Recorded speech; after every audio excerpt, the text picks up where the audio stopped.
Batting third and playing first base, number 10, Torrey Hook. In the fourth spot and pitching, number 21, Janiyah Long.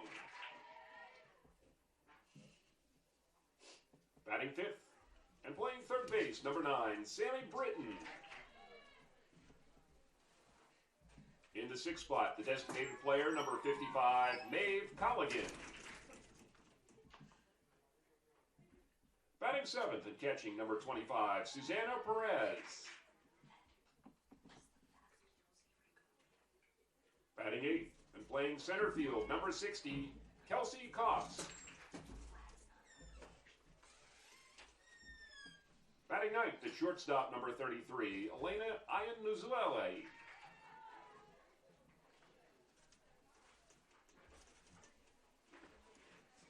And in left field, the flex, number 11, Sophie Rawlins. The Eagles are coached by Terry Adams.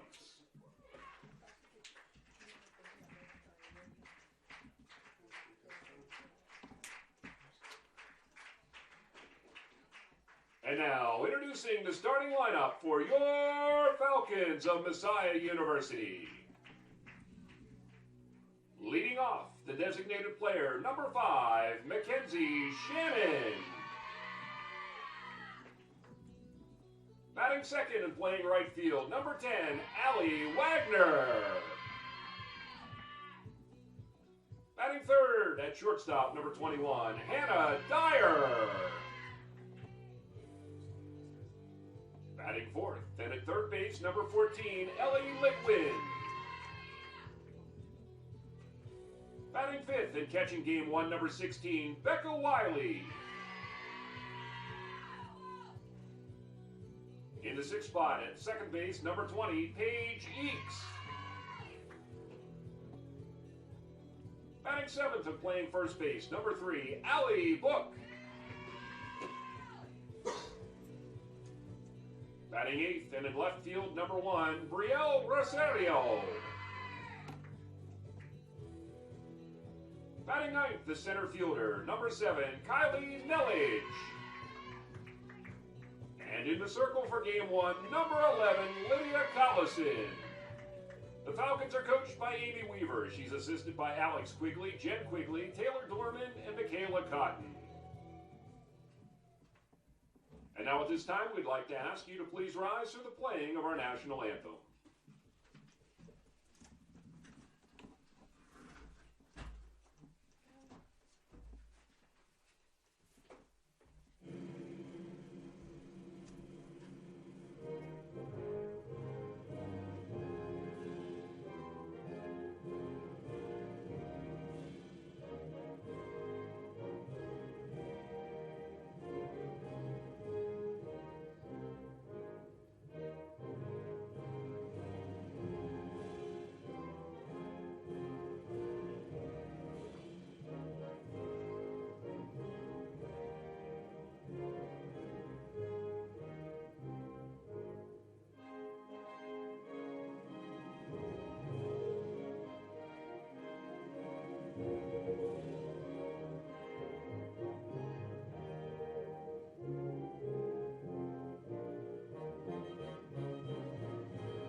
Mac Commonwealth and Messiah University promote positive actions by student athletes and coaches and positive support for our competitors by spectators in today's contest.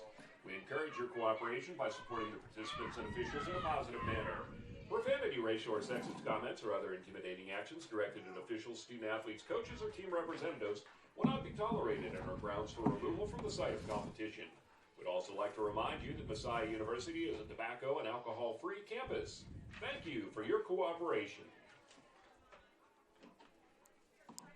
Good afternoon, ladies and gentlemen, and welcome to Grantham, Pennsylvania on the campus of Messiah University. We're here for some MAC Commonwealth softball on Easter Monday. Falcons getting ready to take on the Eastern Eagles. Messiah coming into the contest 17-8 on the season, 5-1 in the conference. The Eastern Eagles 14-5 on the year, 2-0 in the conference. So they're early on in their conference slate. Falcons a couple more games in.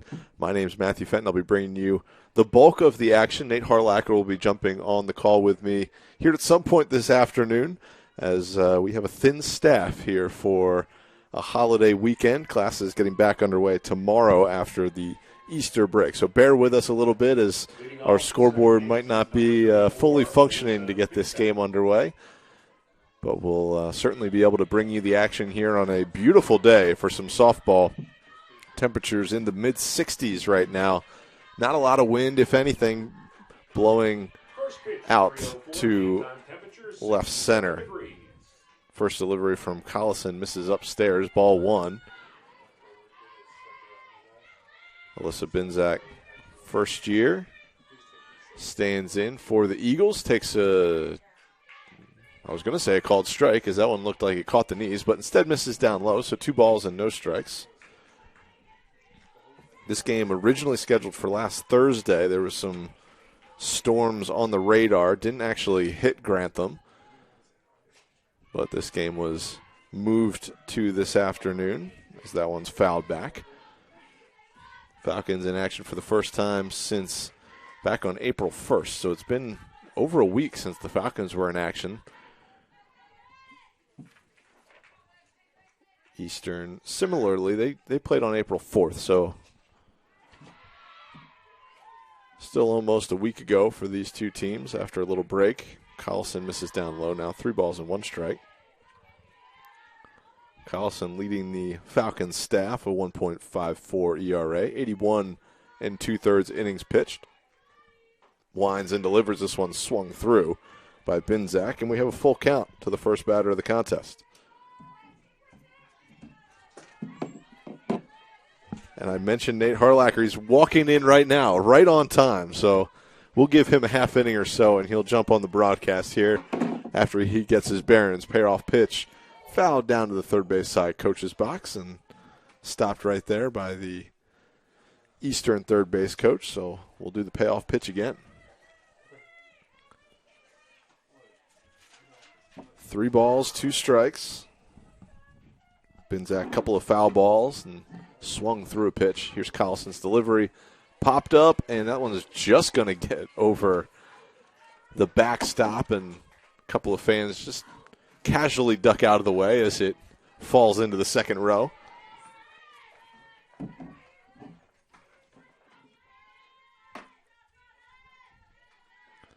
Collison's got her sign. Now she delivers again. This one is ladled foul down the first baseline. Stayed in play, but behind the tarp. And we'll do it again. 9th pitch of the at-bat coming up.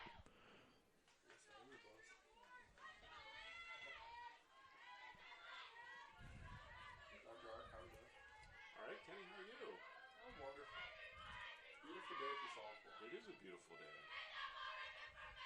It's nice to be outdoors. Binzak fouls it away once again.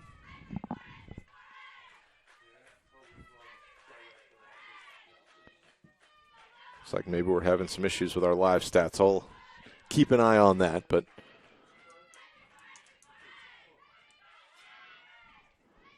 here comes the 10th pitch of the at-bat. Collison misses off the inside corner, and a real high-quality plate appearance for Binzak to start the game. Second, the right fielder, number 7, Mackenzie Law.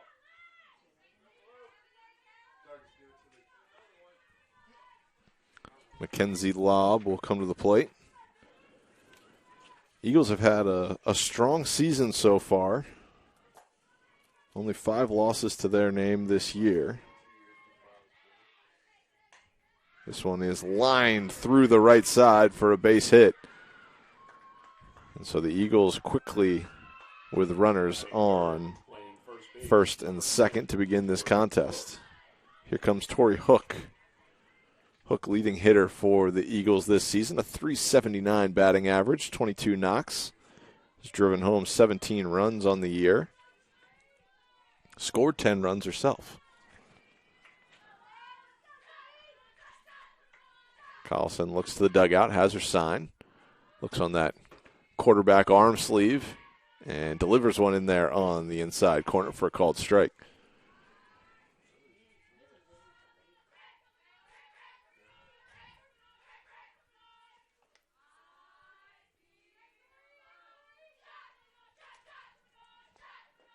This one down in the dirt. Wiley down to her knees to keep it in front. Does just that. Runners don't go anywhere, but the count goes even. 1 ball, 1 strike.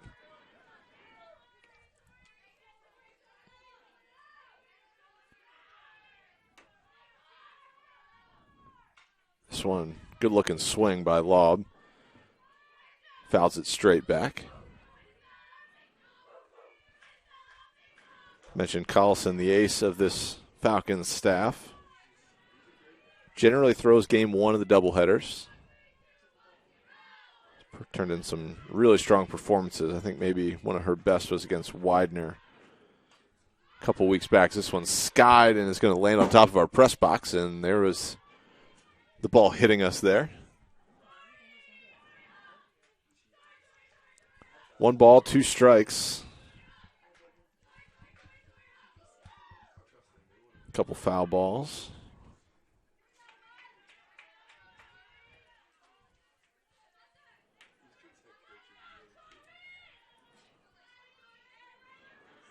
One of just 2 Messiah games in action today. This softball one is this one skips in there, and it hit her. So the 1-2 pitch catches Lobb in the foot. Excuse me, hook in the foot. I've been saying Lobb. She had such a quick trip to the plate. She singled her first pitch she saw, but that was Hook who was batting there. Apologies. Nonetheless, the bases are loaded now for Long.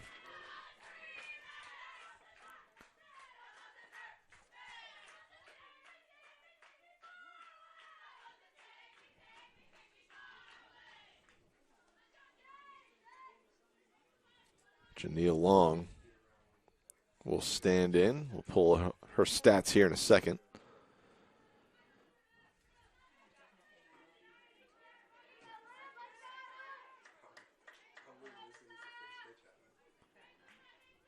Long, not a big average hitter. Swinging the bat at a .286 batting average on the season. However, the slugging percentage is up there. 5 home runs, leads the Eagles.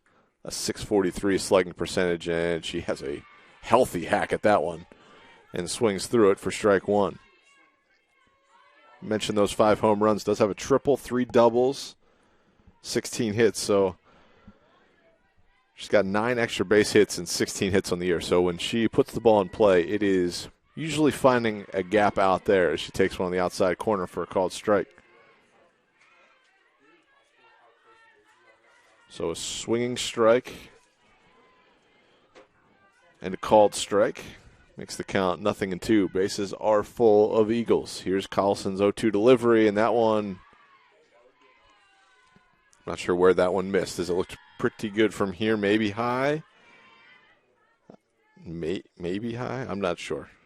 I don't have the best view. We're looking through a screen, through a backstop, and Long goes down swinging. So nonetheless, out number 1 for Collison and the Falcons. Well, Sammy Britton will come to the plate. Third base. Playing third base, I should say. Grad student for the Eagles.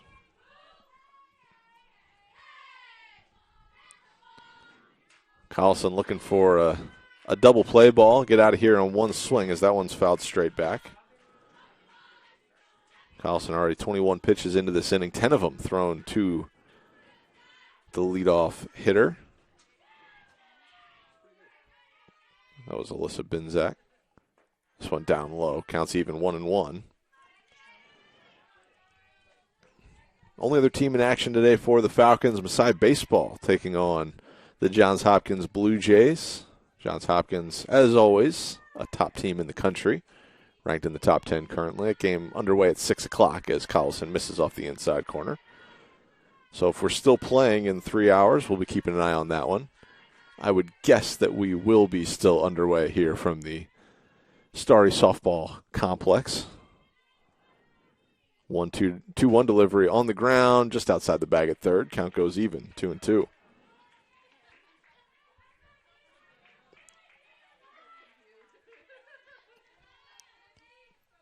This Eastern squad can certainly swing it. They're .315 batting average on the year as a team. That is not too shabby.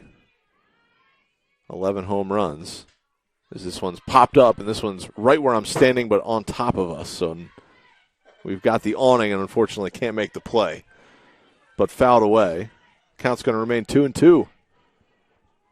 One out, top of the first. It's been an eventful one so far. A long walk, a single through the right side, and a hit by pitch loaded him up. But strikeout got out number one, and Collison works. This one skied in the infield. Litwin into foul ground, will squeeze it for the second out. And now there's a little light at the end of the tunnel for the Falcons. Batting sixth, the designated player, number 55, Maeve Colligan.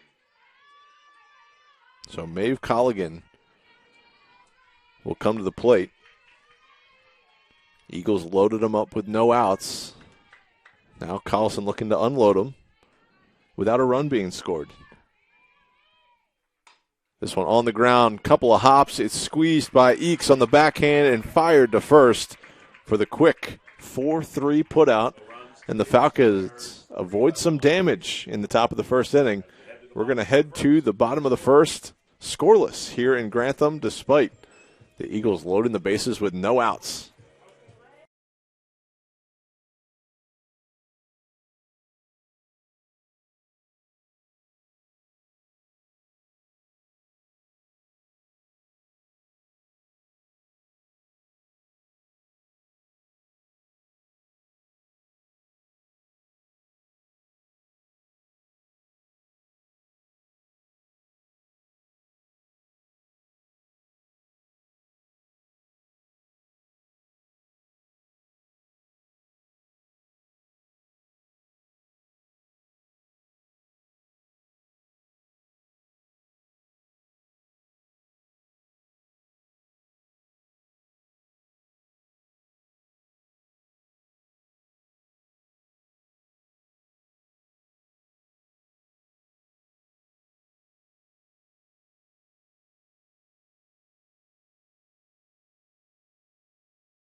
For the Falcons, the designated player, number 5, Mackenzie Shannon.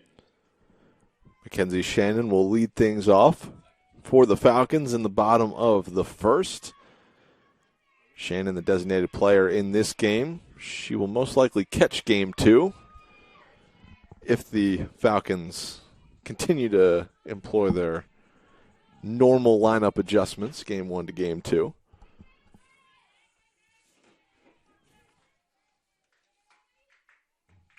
Janiyah Long in the circle for the Eagles. Her first offering is upstairs, ball 1.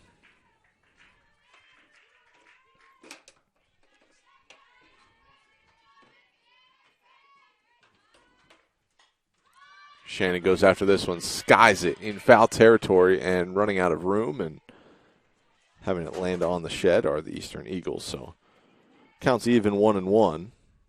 Long on the season, 3.32 ERA. She's got a 4-2 record. Started 7 games. This is her 8th start of the season. Only pitched 38 innings so far. Counts even, 1-1. Hands go high over the head. Long misses down low, ball 2.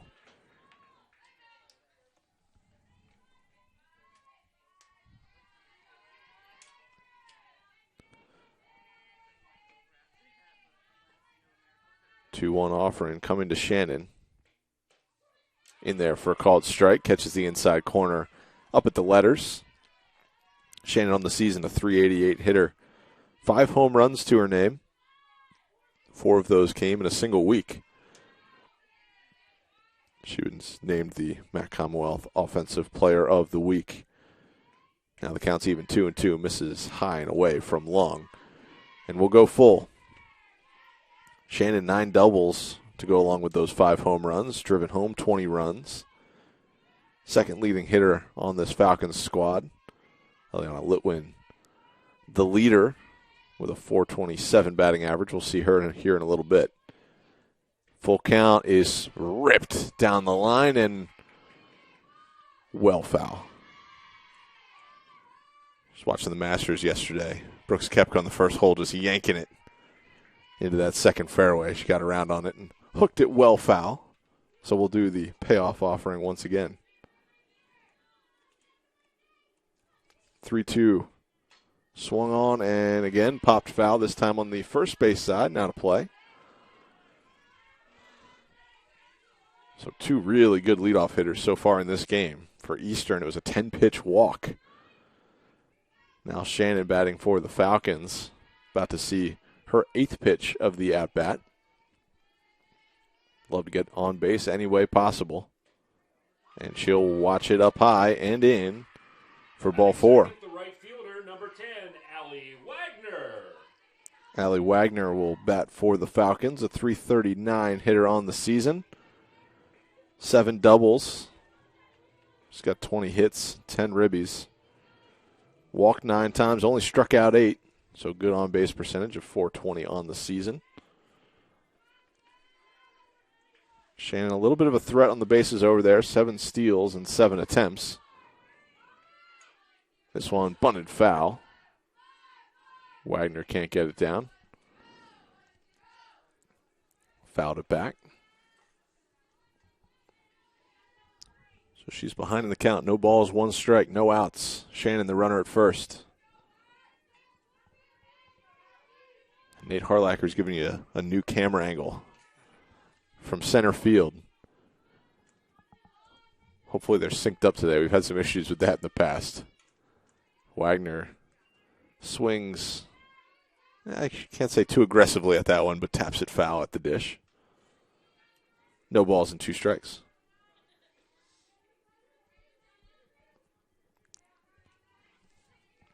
Long, not necessarily an overpowering pitcher. 25 strikeouts on the year, though. Those came in 38 innings, so averaging about 2/3 a strikeout per frame. She misses outside. Now, I thought I was going to be in the middle of that sentence as she would punch out Wagner, but she didn't. She missed outside there. So 1-2 our count. Here's the offering. Wagner taps this one foul down the first base side, out of play. 1 ball, 2 strikes. The count remains.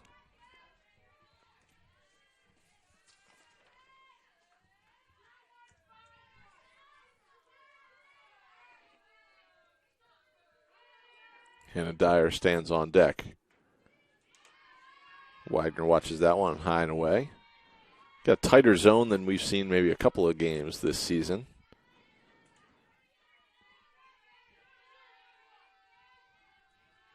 The count's even. 2 balls, 2 strikes. Runner on first. No outs. Here's the delivery. Wagner swings at it and gets it off the end of the bat. Taps it foul. It's her 4th foul ball of the at-bat, and I don't know if they've gone a combined 100 feet. 3 of them have been right at the plate. 1 of them just down the line at first. Counts even, 2-2. Long delivers. Wagner again just barely gets a bat on it, fouls it off. Got to settle in if we're going to have at-bats like this all day. Saw 25 pitches in the top of the first inning from Collison. Long. This will be her 8th pitch to her 2nd straight batter. 2-2 delivery. In on the fist, popped up in foul ground, and catch is made. Shannon wisely will tag up and take second. So a nice bit of base running from Mackenzie Shannon. Number 21, Hannah Dyer. To take second on the diving play. And something you see in softball, not often in baseball, is that's the world I mostly come from, but love a little heads-up base running like that.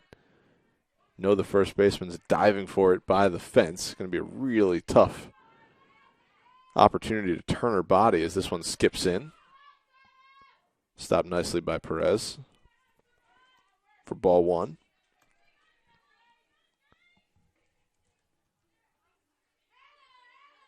Hannah Dyer on the year, a .297 hitter. OPS of 746. 3 doubles and a triple. As that one gets her in that, looked like the left arm protector. So the Falcons have runners on first and second. And here comes Ellie Litwin. We mentioned her a few moments ago. Owner of a .427 batting average. Couple home runs, couple triples, 4 doubles, 32 hits in 75 trips to the dish. She's driven home 28 runs and would love to drive home a 29th here with a little base hit. That one flutters in for a called strike.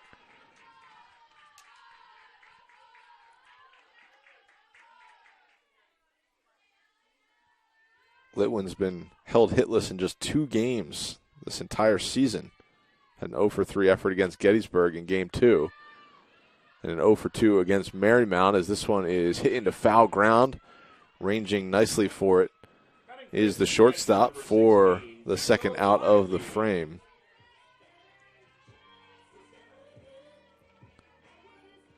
So now Rebecca Wiley will come to the plate.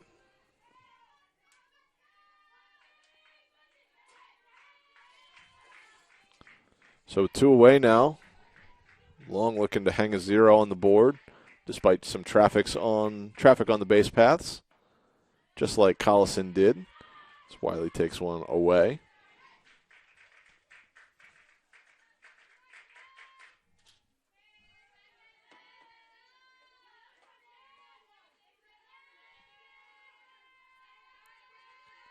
Long's delivery swung on and missed. It was a nice healthy hack right there. That looked like the pitch she wanted. Kind of middle of the plate. Just swung through it as Long pulled the string on it. Maybe just a little bit, little off-speed delivery. So the count's even, 1-1, 2 outs. Falcons cover first and second. Long's off-speed pitch misses outside. I have to delay my call just a little bit as this umpire takes that extra beat to decide ball or strike. So Wiley now ahead in the count, 2-1. This one brings the fastball inside for the called strike. We're on the 2s, 2 balls, 2 strikes, 2 outs, 2 runners on for the Falcons.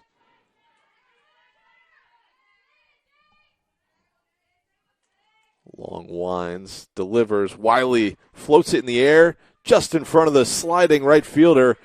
Ooh, Falcons are going to hold everywhere as Shandon was coming around third, but playing a very shallow right field was lobbed. So despite the base hit with a runner in scoring position, Falcons can't cash in. And now for the second straight half inning, we've got the bases loaded. It was Eastern in the top of the first, loading them up with no outs, and now the Falcons have done the same. Both needing just 1 hit to load the bases. Eakes first pitch swinging, launches one to center field, and that one is gone. Paige Eakes first pitch swinging, hammers one to straight away center. And Eakes with her first home run of the season, and we're going to double check if that is Paige Eakes, her first of the season. Maybe her first of her career. We'll double check here, but what a swing of the bat. And it is the first home run of her career as Eakes with the grand slam to center field. And the Falcons cash in. They lead 4-0.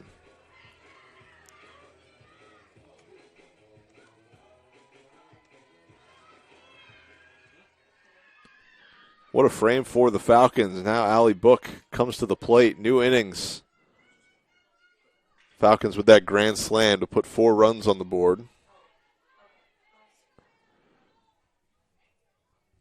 Give themselves a 4-0 lead.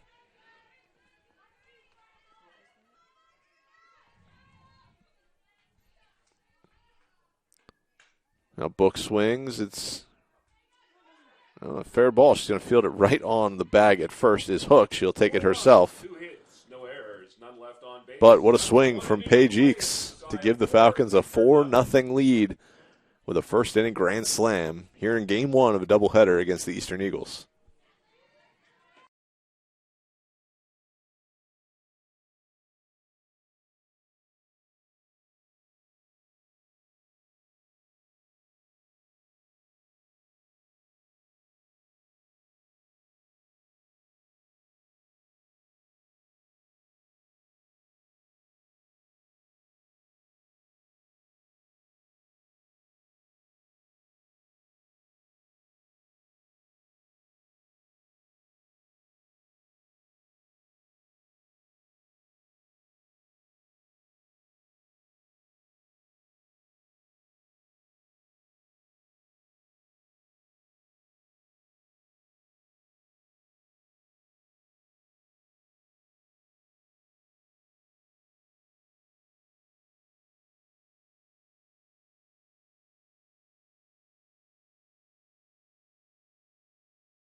All right, perfect. Might have came back a little early, folks, so apologies if you heard Nate Harlacher and I getting underway. But we're here in the second inning. Nate, you've been here, but you haven't been on the broadcast. Yes. It's been an exciting first inning for the Falcons. Oh, yes, certainly. I was thinking it there when bases were loaded. I was like, perfect time for a grand slam, and what do you know, first pitch swinging. We've seen a couple of them this year. Ellie Litwin hit one in a run rule walk-off, I don't know, a week ago. This one, spinning foul. But that was an exciting way to kick this game off. The Eagles couldn't cash in the top of the first. The Falcons certainly do in the bottom of the first inning. Take a 4-0 lead here in Game 1 against the Eastern Eagles.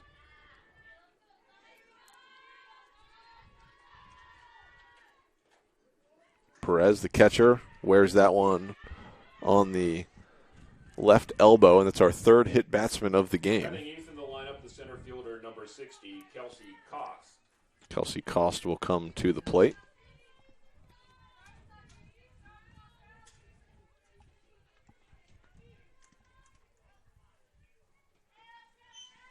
So again, some traffic on the bases for the Eagles with no outs. Cost fouls this one away.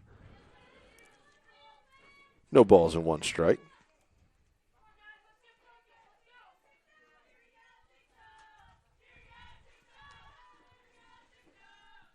Cost with the rare 60 number being worn on her back. Fouls this one off. Yeah, definitely rare indeed.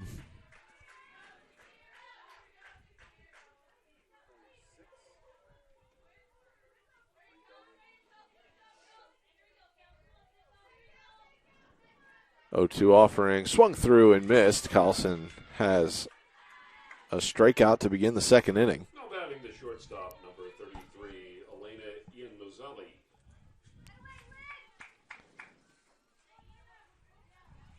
Iannuzelli, I believe the shortstop for the Eagles today. She is. Had a nice catch and foul ground on a Litwin pop-up in the first inning. Takes a ball high and away to begin her at-bat. Perez, the runner at first.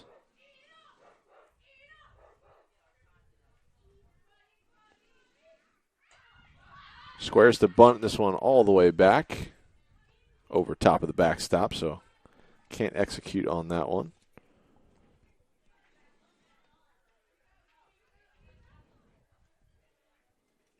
Counts even 1-1.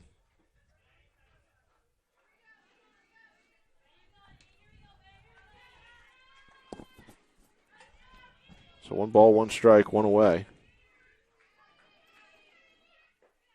Takes that one down low.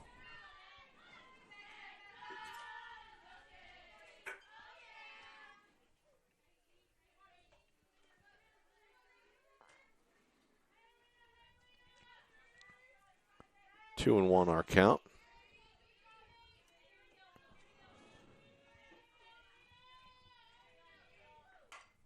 Little check swing and bloops this one over top of the first baseman. Book for the Falcons.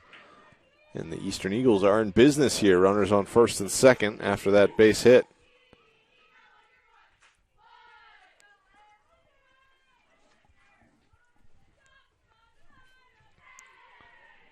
We're back to the top of the order with Binzak. Had a tremendous at-bat to begin this game. 8-pitch walk. Fouled off a number of pitches. Looked very hitterish in there. Goes after the first pitch she sees. Skies it in foul territory, and a little miscommunication on the Falcons. That one just drops harmlessly in foul territory, and Book was, I don't want to say camped under that one, but she was pretty close to it. Yeah, I think that's definitely a play the first baseman makes there. But like you said, Eakes had a good chance at that one as well.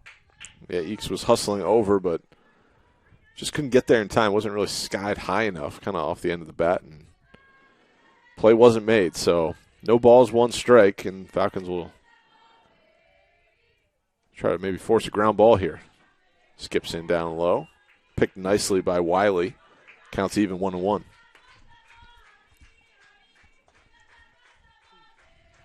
Both these teams going through the lineup pretty quickly there in the first inning. We're already, Binzak back to the dish for the second time in 2 frames. Watches this one up high.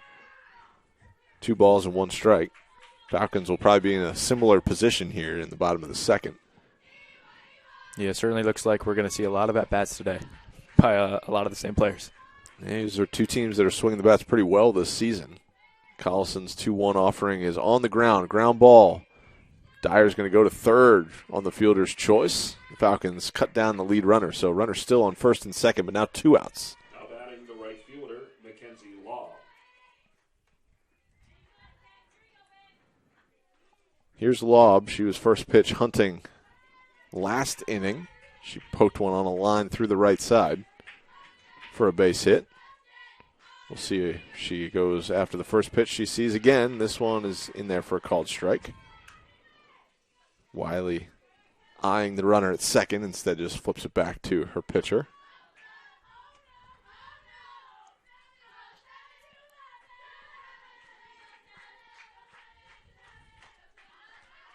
Oh, 1 offering is fouled back over the first base dugout for strike 2. Collison quickly ahead, 0-2.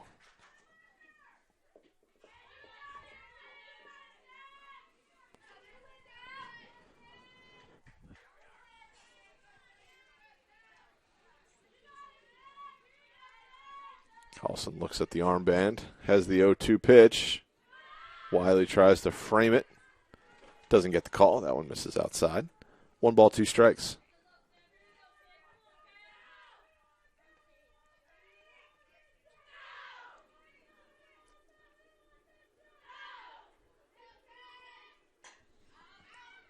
Swings at this one. That's going to run out of real estate down the first base line. Now to play. We'll do the 1-2 again.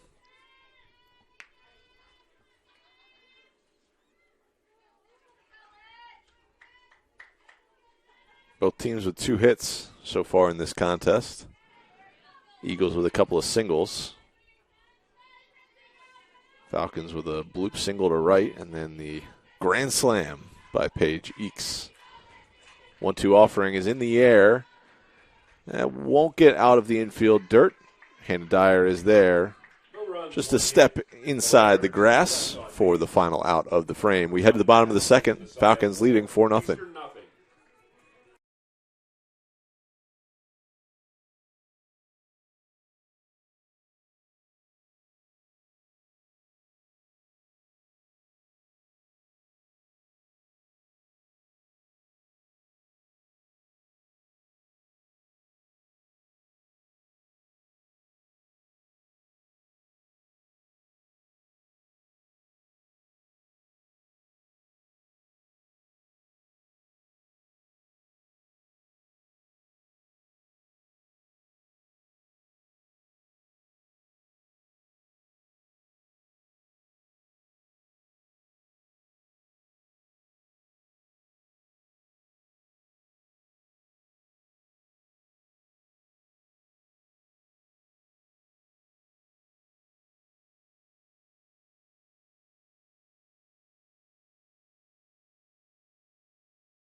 Brielle Rosario will lead things off in the bottom of the second inning for the Falcons. Masai leading 4-0.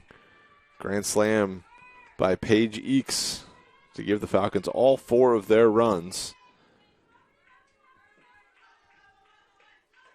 Rosario watches this one high and away. Ball 1.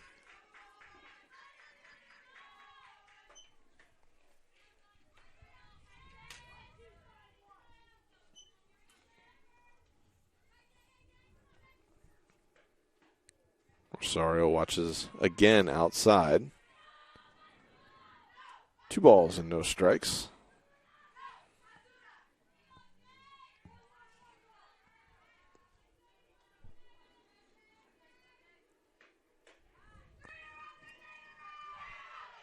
Rosario takes her 3rd straight ball, heading the count 3-0.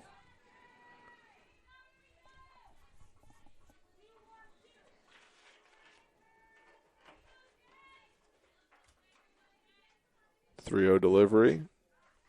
Rosario watches that one high and away. Ball 4, and the Falcons have the leadoff runner on. Leadoff batter on. With runner on first.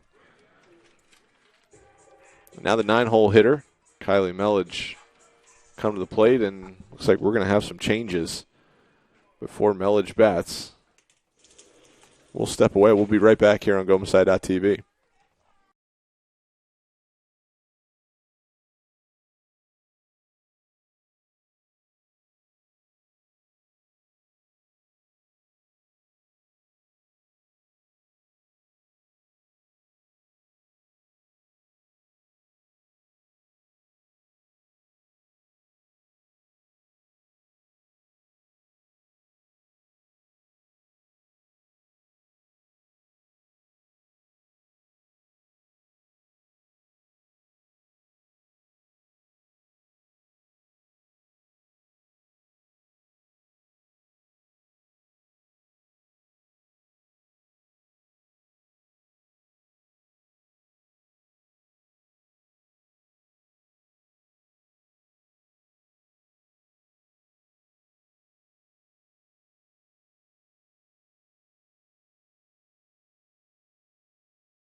Kylie Melledge will come in, bring Clifford, the new arm for the Eagles.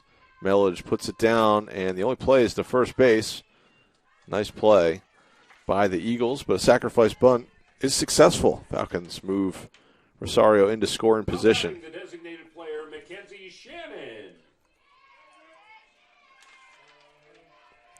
Now to the top of the order, Mackenzie Shannon for the Falcons. Didn't even get to read off Clifford's stat line before that first pitch was thrown. Clifford, a 3.75 ERA on the year, 28 innings pitched, 8 strikeouts this season, has a 5-1 record, so he's been picking up results in those limited innings so far. I guess I shouldn't really say limited. Second leading pitcher on innings pitched-wise this season for the Eagles. As Shannon takes a called strike.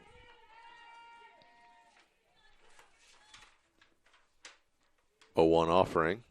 Misses well outside.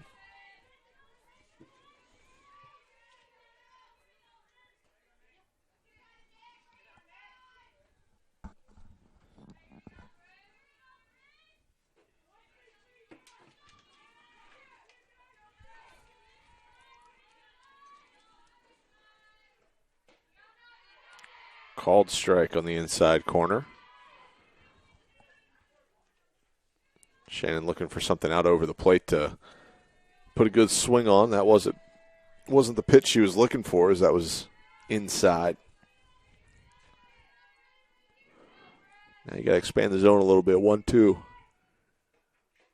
She expands it certainly, as that one was up high and nicks it, but Up next for the strike Falcons, swinging fielder Allie Wagner. and held on to by Perez.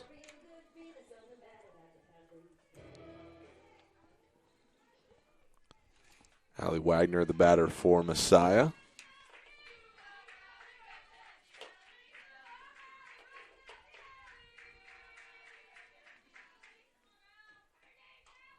Wagner fouls it off again right in front of us. Now it took a very quick skip off the bleachers and then rattled off the plexiglass right in front of your face, Nate. Would have hit me in the face without this. You had the hands up. You're ready to go. Yes, though. I was. You're an athlete over there. I didn't expect the bounce, though. No, me neither. I thought it was going to rattle around down there. Instead, skipped right back at us. Clifford heading the count 0-1. Wagner watches that one, 1-1. So quick pitching change in this one.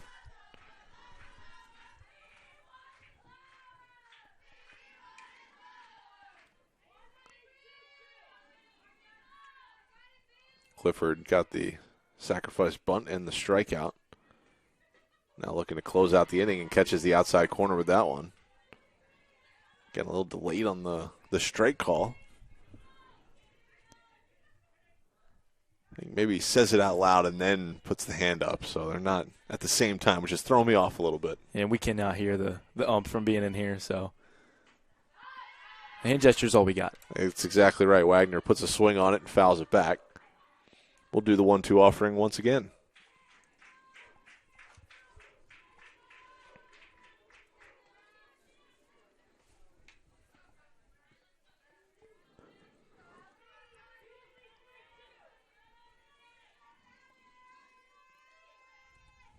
One-two offering on the way, down low.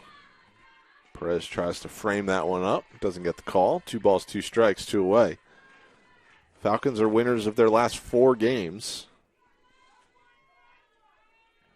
Eastern winners of their last 6.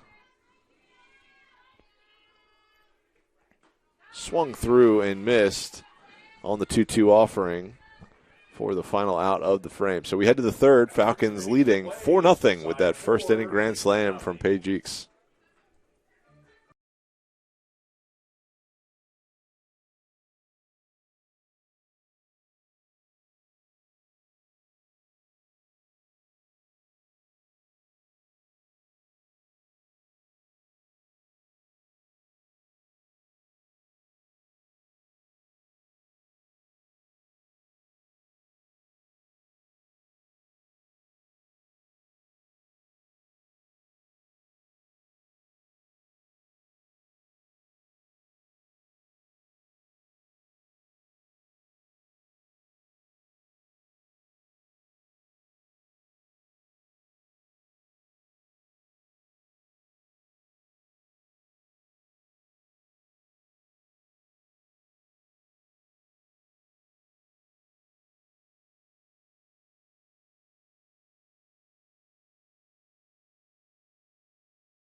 We're back, top of the third. Nate will pick up our Orioles-Yankees conversation during the next half inning. But now we've got Falcons-Eagles softball action. Collison given a 4-0 lead with that first inning grand slam. First pitch swinging and fouled just outside the bag at third is Hook. Hook's ground ball there. Tori Hook, first baseman, sophomore from Willow Street, Pennsylvania. Penn Manor graduate. Hit by the pitch in her last at-bat. That's right. I think she was down in the count, too, and took one off the foot. Swings again, and this one fouled maybe 10 feet further left. Yeah, seems to be really ahead of that inside pitch. So Collison will take those 2 swings. Ahead, 0-2.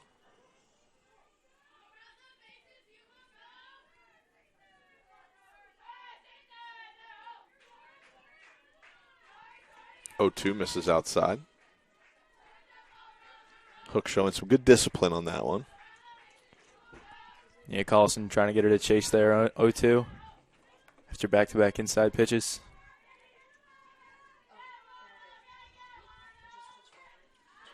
Swings and pops this one up. Litwin makes the catch for the first out of the third. Now batting, designated player, Janiyah Long. Now Janiyah Long, she was the starting pitcher for the Eagles, remains in the game as the designated player. Big swing at that pitch on the outside corner. Swings through it for strike one. I was mentioning her stats earlier in this one, I think before you jumped on. She's got 16 hits on the year. 9 of them have gone for extra bases. Wow. So that hit ball for some damage certainly has that tool. But swings through that one. No balls, 2 strikes. Missing outside. 1 ball, 2 strikes. Long does have 11 strikeouts coming into this game.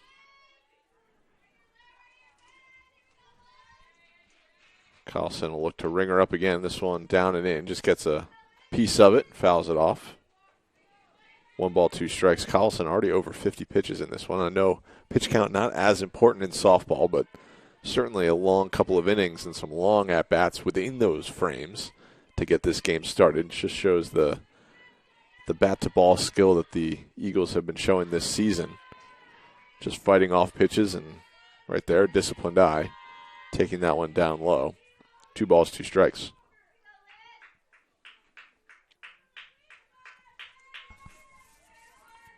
Two offering. Skied on the infield. Dyer a step back and now right in her position. We'll grab it for the second out of the frame. Now batting the third baseman, Sammy Britton. Now Sammy Britton comes to the plate. Collison looking for her first 3-up, 3-down inning of the contest for either side.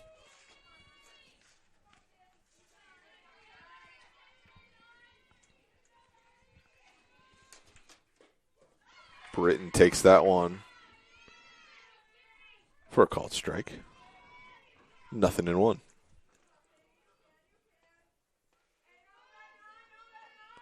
Britton, a .318 hitter entering today's contest.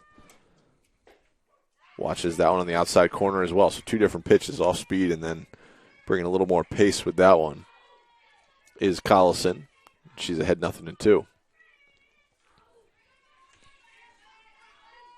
0-2 offering, 2 away, bases empty, is swung on and fouled away. Good job protecting there. And not a pitch he could do any damage with, but just got bat on it and fouled it off.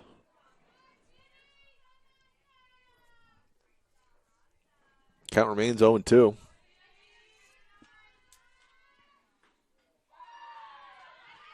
That one just off the outside corner. Wiley had to reach forward a little bit. Ball 1.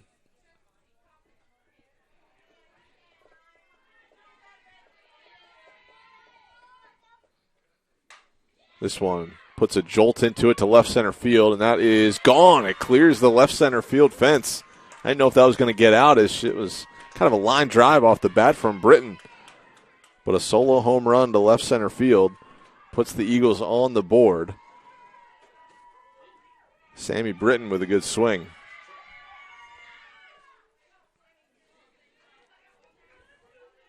Now batting the left fielder, number 27, Amanda Bruno. It was a good-looking swing there, Nate. Oh, yeah, definitely. And especially in that early in that count, taking for the first 2 pitches for strikes, waiting to fight that off there and put together a pretty good at-bat. A good eye, taking a pitch off the outside corner to set up that one that she could drive. Bruno goes after the first pitch she sees, fouls it off over the first base side dugout for strike 1. So both teams with a homer in this game. So far the difference is when they've hit them. One with the bases full, one with the bases empty, and we've got ourselves a 4-1 ball game as Collison just misses off the outside corner. It's a good-looking spot. Victoria Perez stands on deck.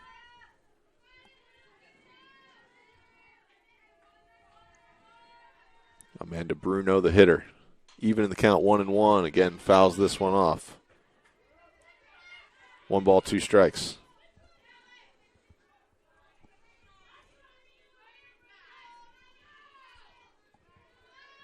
So Collison ahead in the count once again. No clean inning, but does want to limit the damage. Misses up high. 2 balls, 2 strikes.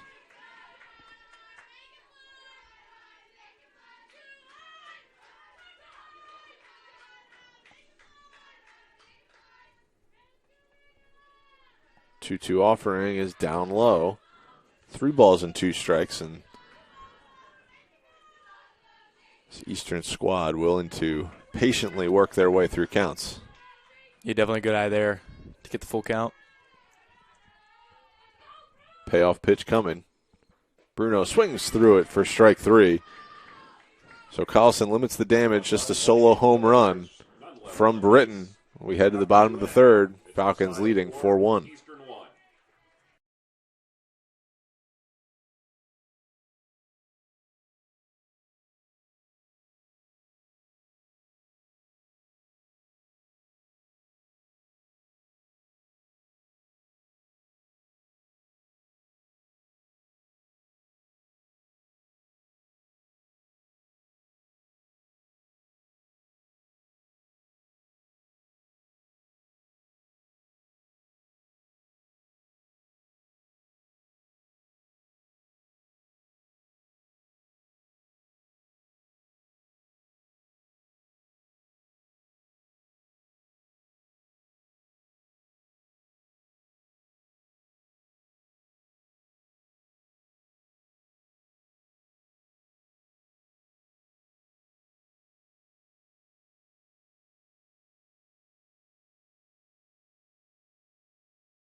Hannah Dyer leading things off for the Falcons in the bottom of the third. Masai leads 4-1. All of our runs coming off the home run or grand slam. Hannah Dyer, the shortstop for the Falcons, will stand in. Bryn Clifford out there in the circle. Came on in relief last inning. Dyer, again, first pitch swinging. Yanks that one foul. Yeah, that was a rope right there. Really liked what she saw on that last pitch. Guarantee she wants that one back again. Trying to ambush that first pitch, and like you said, saw one that she liked. Just a little early. Now Clifford's got her sign. Outfield took maybe a step toward that third base line after that last foul ball. Dyer watches that up high, 1-1.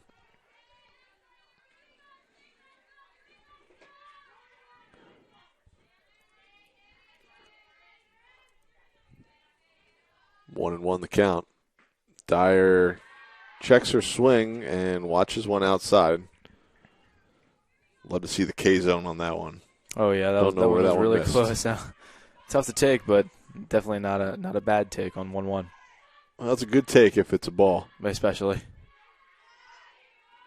A very late appeal down to the umpire at first base, and usually that's something that you see right away.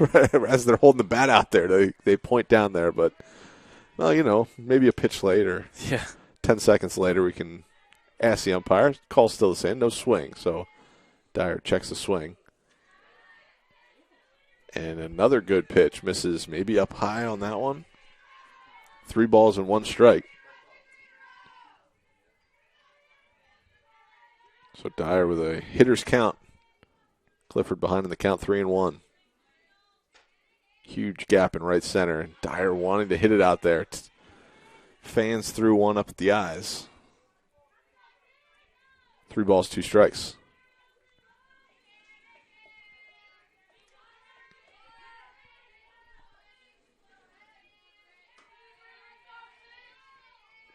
Clifford's payoff pitch is up high, and after swinging at it the pitch before, Dyer lays off that one for ball 4. Comes Ellie Litwin. She popped out in foul territory to the shortstop in her first at-bat. We'll see what the Falcons have on here with no outs and a runner on first.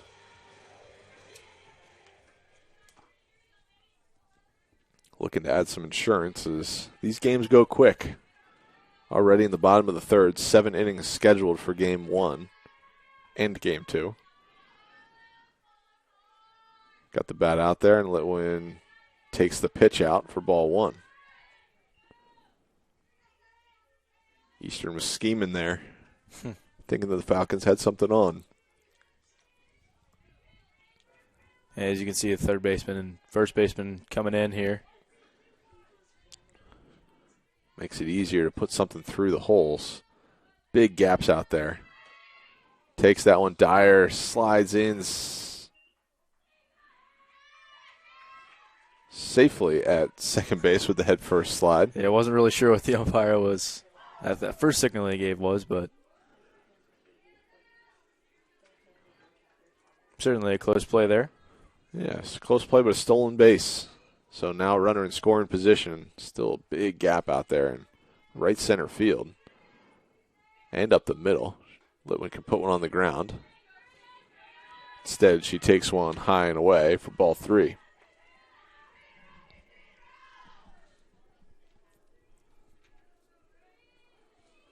So now a little meeting in the circle. Perez is out there to talk to Clifford.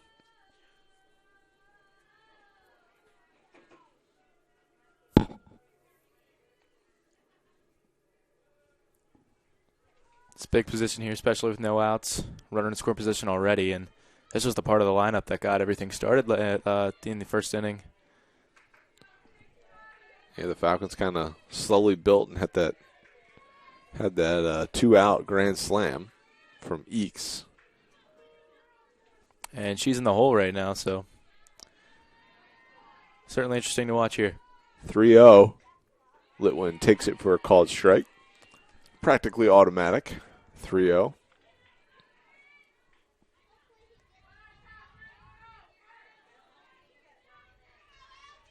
So now I'd expect to see that bat off the shoulder for Litwin. Huge hole up the middle. Shortstop shading well over toward third base. Litwin with the swing and just taps it foul on the first baseline.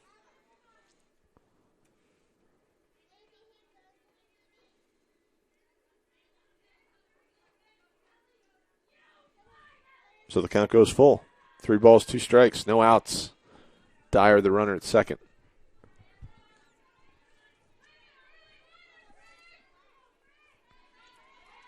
Here comes Clifford's payoff pitch.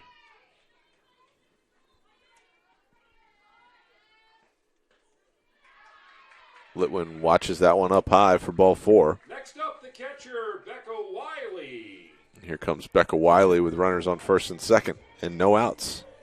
Almost the same, I think it is actually the same exact positioning of the base runners here as her last at-bat. She had a single out in the right field. It just kind of dumped one out there. Yeah, which forced the bases loaded, and we know what happened next. Yeah, despite lob out there in right field playing very shallow, she got to just dump it in there. That 2 or 3 feet of space that was available to her. Dropped it in there, and Falcons cashed in the very next pitch. Takes a ball outside, does Wiley to begin her at-bat. Goes after this one, skies it on the infield. Infield fly is called. Now batting, the second baseman, Paige Eakes.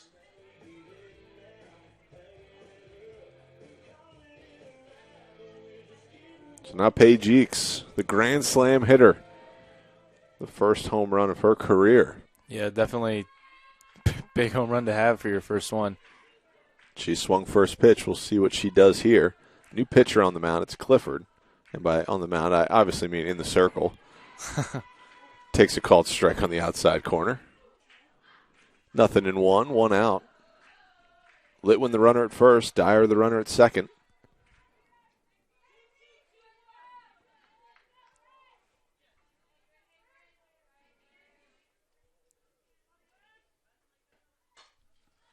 Eakes puts a good swing on it, fouls it off down the first baseline, not a play. So behind in the count, nothing in two.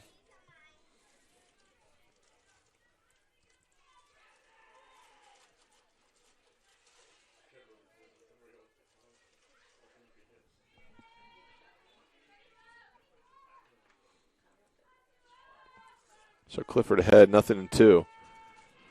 And time called at the dish. One away. It's an infield fly to the shortstop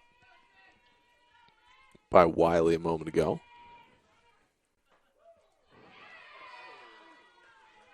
And the 0-2 pitch catches the inside corner as, well, the umpire thought that one was a strike and said it crossed the zone at the letters and inside corner, but I think he's been consistently tight on the corner so far in this game, maybe until that last pitch. Eakes with a smile on her face walked back to the dugout. No harm, no foul. Book pops one into left center field. Nobody's going to get to that one as it scoots by everybody. One run is in. 2 runs are going to score for the Falcons as, I don't know if that was a mental error or not, but just a poorly gauged fly ball out there in left center.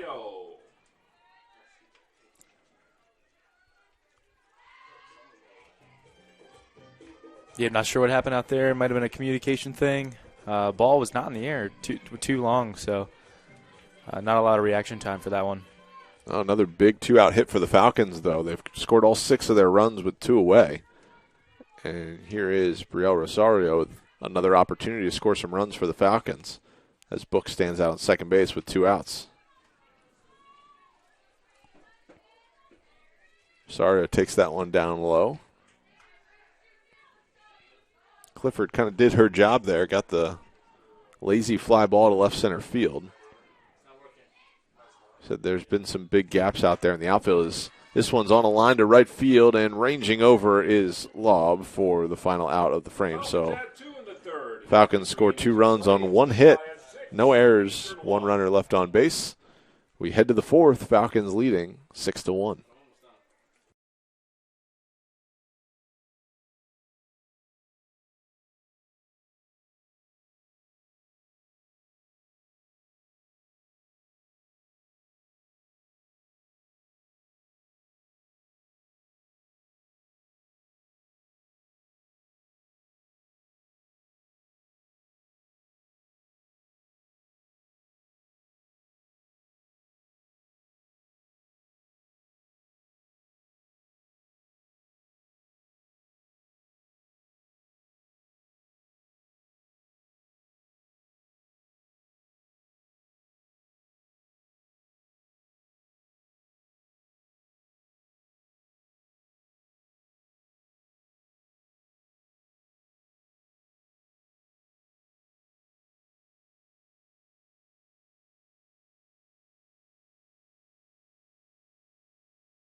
Perez will lead things off in the top of the 4th inning. Falcons leading 6-1. Scored all their runs with 2 outs in this game. So some clutch hitting. Eakes with a grand slam, and then just a moment ago, Book with a 2-run double. As Perez takes a called strike to begin the top of the 4th.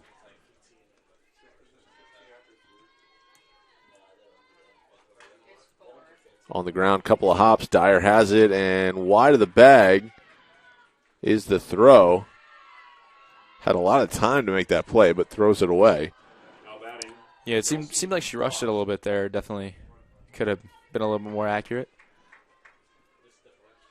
Fielded it nicely, but like you said, had a lot of time there to make that throw.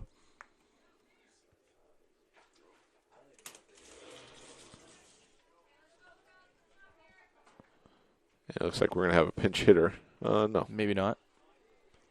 Pinch runner. So 31 coming into the game. It's going to be Kelly O'Brien. For the Eagles, number 31, Kelly O'Brien.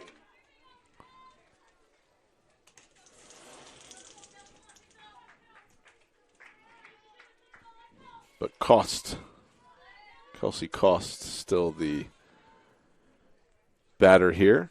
No outs. First pitch swinging, fouls it away.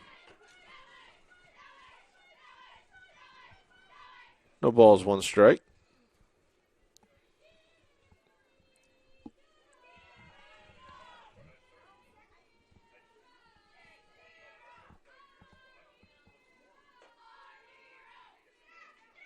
Oh, they had her at first base as the snap throw goes down, and O'Brien, who just came into pinch run, would have been picked off if Book would have squeezed that one at first and put the tag on her.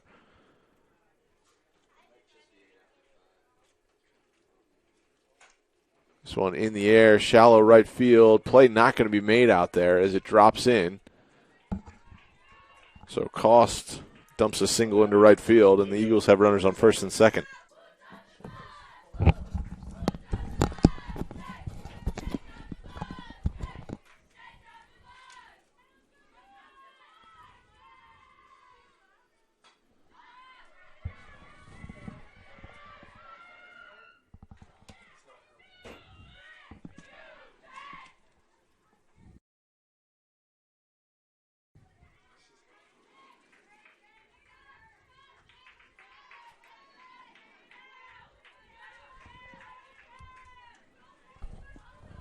All right, Nate, I think we should be back on. Apologies, fans who were, especially fans for Eastern. You've missed a lot here in this ball game. Our computer just shut off in the middle of the game. No idea why, as Long pops this one into right field, and the play is going to be made, but not before a 3-run inning for the Eagles. We'll recap it all here in just a minute. We're going to step away, but it's a 6-4 Messiah lead as we head to the bottom of the fourth inning. We'll be right back on GoMessiah.tv.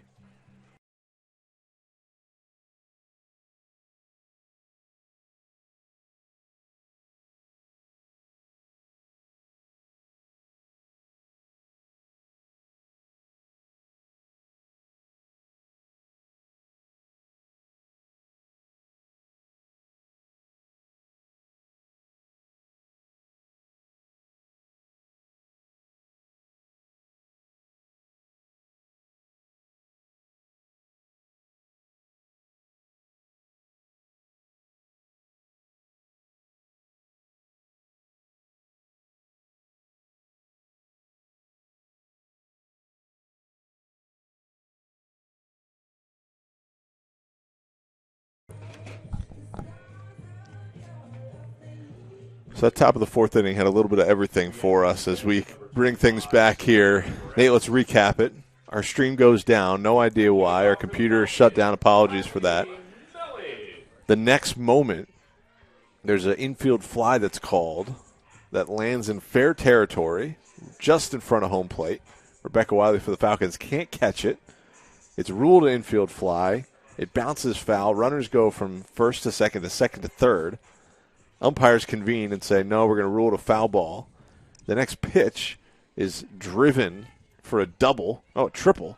Yeah, a triple in right field. To clear the bases. And then a double to center field for a third run. So all sorts of action, and now we've got a drop pop-up in foul territory. And I don't know what's going on in foul territory this frame, but a couple of dropped pop-ups. And Mellage will have some new life for the Falcons. But the result of it was a 3-run frame for the Eagles.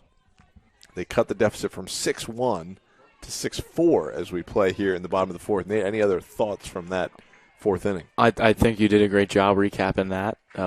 Be honest with you, I don't even know if I would have been able to talk about all of that after what we just had to deal with. But the good part is we are back on, and hopefully for good now for the rest of the night. We sure hope so. Really don't know what happened there. It looked like our streaming computer just rebooted on us. So I don't know. Hopefully it's a one-off issue as Mellage skies this one in the air to right field.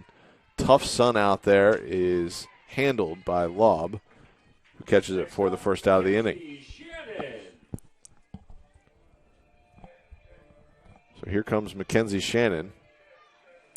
Yeah, back at the top of the lineup now here for the Falcons. Thrown away.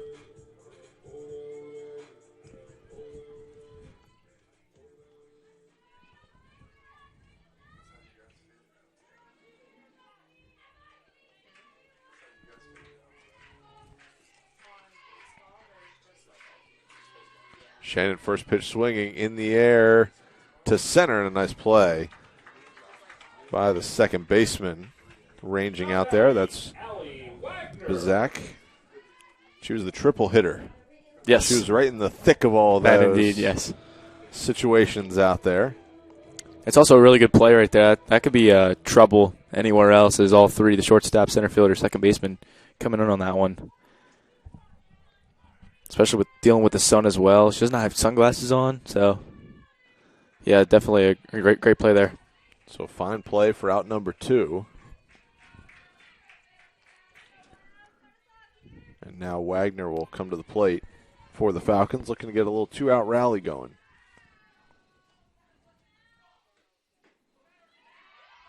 So first pitch misses, second one catches the outside corner. 1 ball, 1 strike.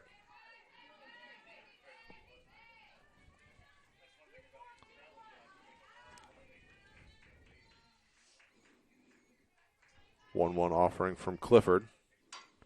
Covered up and ripped through the right side. The throw comes into first base from Lobb, but well laid as Wagner busted it out of the box for a single. Yeah, definitely not a bad idea there. It's hit hard enough.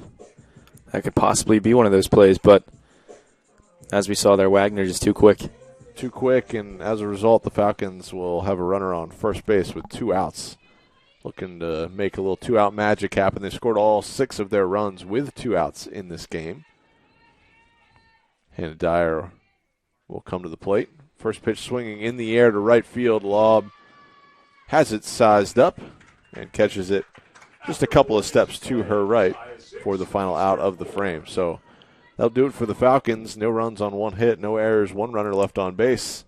We head to the 5th. Falcons leading 6-4.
We're back for the top of the 5th, and looks like we might have a change or two coming from Messiah head coach Amy Weaver. She's chatting with the umpire with the lineup cards out, and that is a telltale sign that there's going to be some adjustments.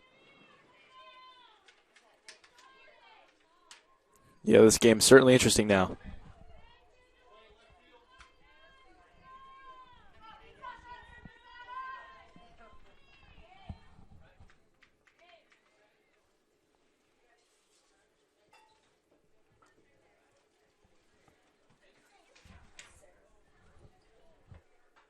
Entering the game to play left field, number 2, Sarah Lippman. Moving to right field, Brielle Rosario.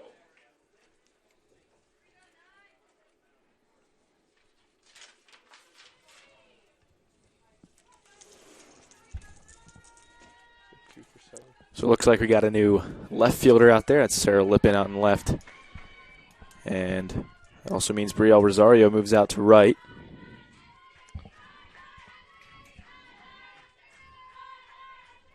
Thanks for giving those defensive changes, Nate. Yep, of course. So Lippin in the game Anytime. in left. Rosario moves to right, and now Britton, the home run hitter from earlier. Yes, that is right. She got the Eastern Eagles on the board in the top of the third. Will stand in against Collison. She fouled off the first pitch she saw. Now takes a ball.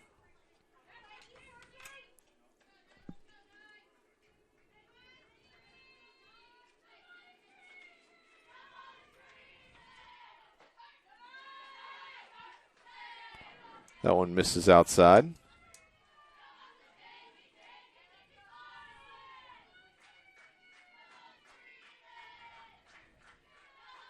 Two balls, one strike to Britton. She had a great at-bat her last time up. Swings through that one up high. 2 balls, 2 strikes. Yeah, if I remember, like you said, great at bat there. She took the first 2 pitches of her last at bat for strikes and fought off and was able to, like you said, hit that solo home run that really started everything for this team. Gets into this one, fly ball to left. Lippin tested it right away, and she'll catch it going back away from the infield for out number 1. It's always a good feeling getting thrown into the game and having the first ball hit to you. Kind of takes the edge off there a little bit. That's exactly right. They usually find those defensive replacements. I don't know if that's good coaching or just the way it goes. Nonetheless, Bruno will bat here, 1 away. Base is empty. Little squibber to Eakes. Underhand toss to Book at first for the second out. Quick 4-3. That brings up the catcher, Perez. Eagles got 7 outs left in this game. Trailing by 2.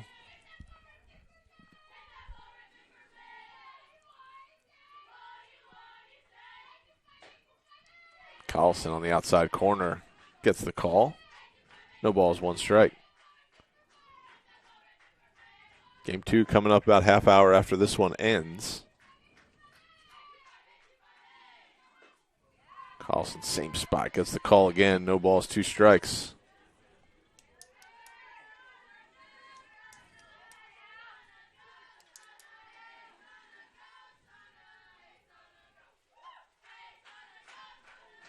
Ball ripped down the first base line and foul. Count remains 0-2.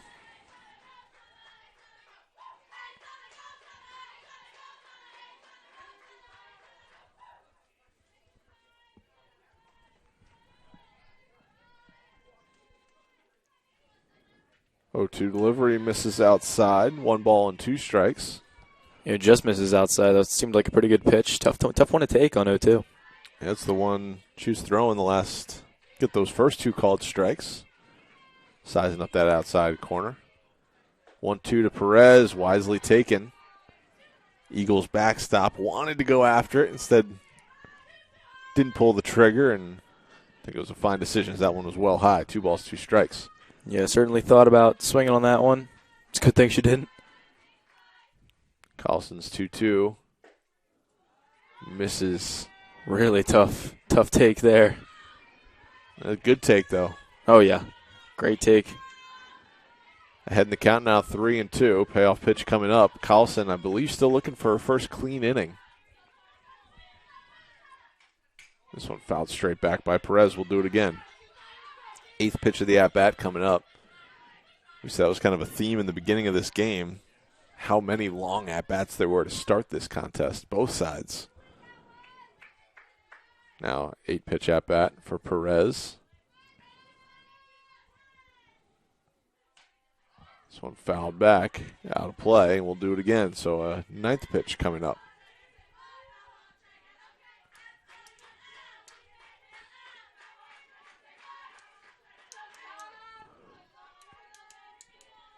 Payoff delivery once again. Line to right center. Back on it is Mellage. A nice looking catch. Had that one sized up the whole way for the final out of the frame. And the first clean inning for the Falcons in this ball game. We head to the bottom of the 5th. Falcons leading 6-4.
Litwin.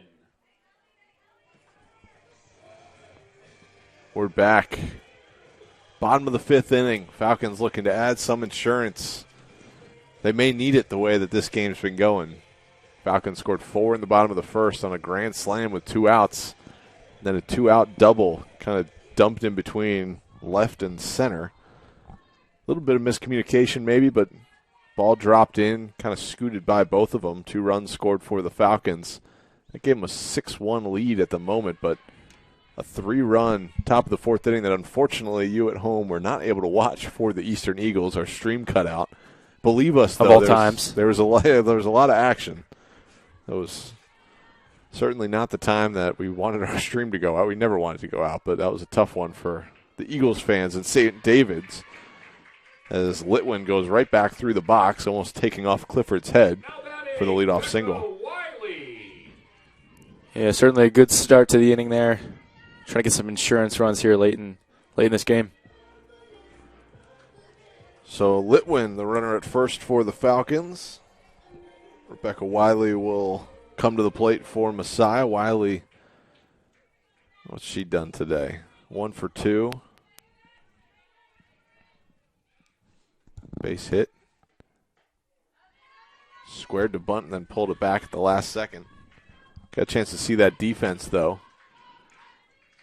First base was back on the bag. Second covered second. Shortstop and third base both kind of charging a little bit there. Yeah, first and third staying in now. Just anticipating the bunt. No, back to that same kind of wheel play. Great bunt. Perez out. No chance to throw it. Hits the runner and goes away. Falcons trying to get in a little rundown. They'll steal the run, but out on the play. But Litwin all the way around from first. Yeah, certainly a smart play there on the base paths. As you saw, the first base coach telling Wiley to head to second. Great job there trying to get that run home, and we're very successful at it. What do you think, Nate? Was she going to beat out that throw or not? The throw home? The throw to first there initially before it snuck away. You know, it was really close, but I truly don't think so. It was a really good bunt though. So sacrifice bunt. I'm going to let you take play-by-play here for just a second as I figure out how to stat that one in our stat program. Not a problem. All right, so here's the grand slam hitter from the first inning to get the Falcons on the board. Here, Paige Eakes. She swings and misses on the high pitch on the 0-1.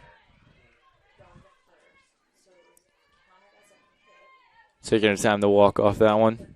Trying to reset herself here on 0-2.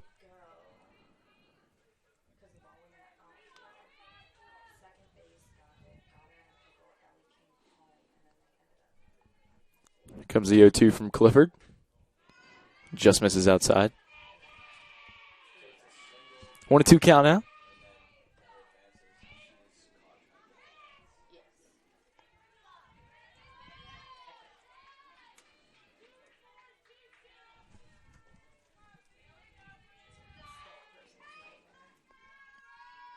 The 1-2 pitch swung on and lifted into right field. And that Sun was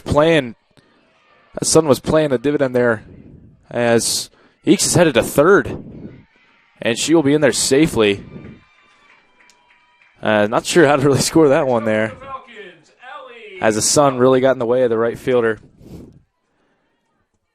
She wasn't able to make that play.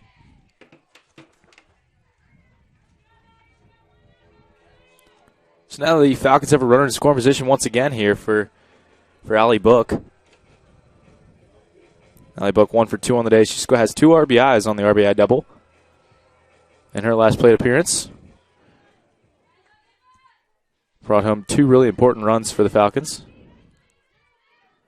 which gave them a 6-1 lead.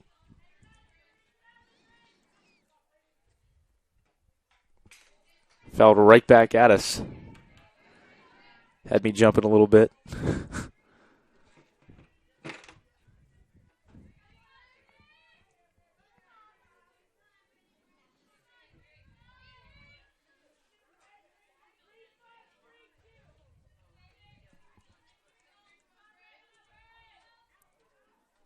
Shows bunt. Gets it down. Past the pitcher Clifford. The run will score. And Book is safe at first. Now batting the right fielder, Brielle Rosario. A lot happening here, and a lot for the stats, our stat keeper right next to me to figure out. But nonetheless, Falcons up to a 4-run lead now here in the bottom of the 5th. And we'll have a little meeting at the mound here. I should say the circle.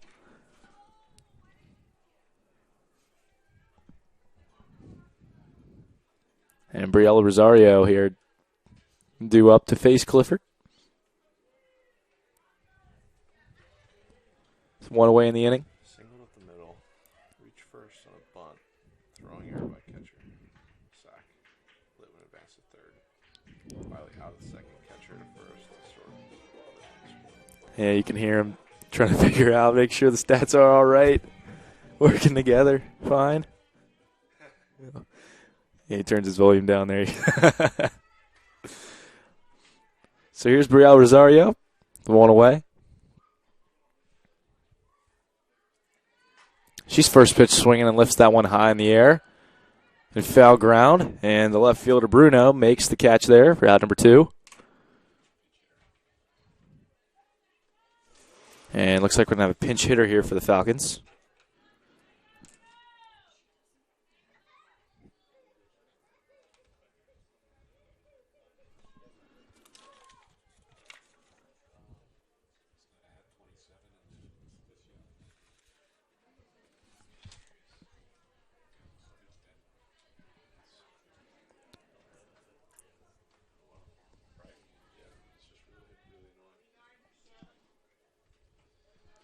Now batting for the Falcons, number 29, Olivia Denmark. It's going to be Olivia Denmark coming into the game here. This pinch hitter. 2 away in the inning.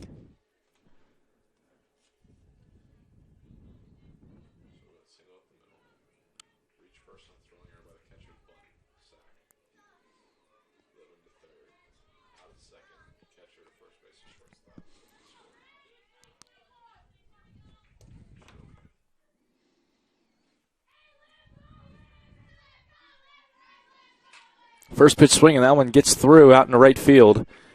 And that's going to be a single. Well, actually, the hit looks like it hit the runner, Allie Book there. That's going to go down for the 3rd out.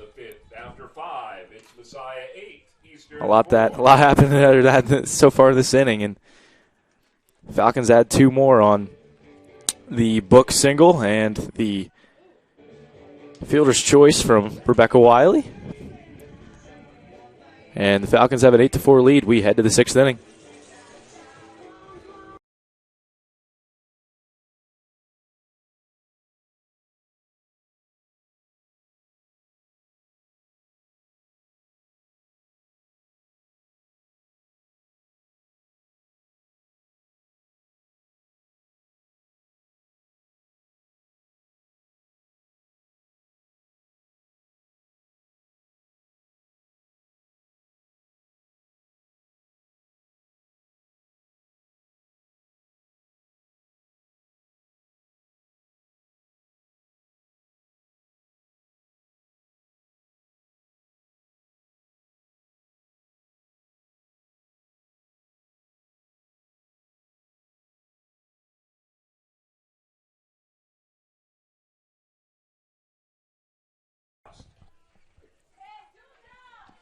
Kelsey Cost will lead things off, and I'm back. Nate, relieving you again after, I guess I should say re-entering. Yes, re-entering. Re-entering after an interesting bottom of the 5th inning that had a sack bunt thrown away, caught in a rundown on purpose, run scores, a triple lost in the sun, had a little bit of a lot of things happening. But we're back. Falcons are leading 8-4 as Cost takes one down low for ball 1. Top of the 6th we play. Cost squares the bunt right back to the pitcher, fires to first, and that's going to be an infield single on the bunt. Cost right back to Collison, but Book was charging. Eeks couldn't get there in time, and either way, I think she was beating it out. Yeah, that was certainly a tough call there for the first baseman Book to make.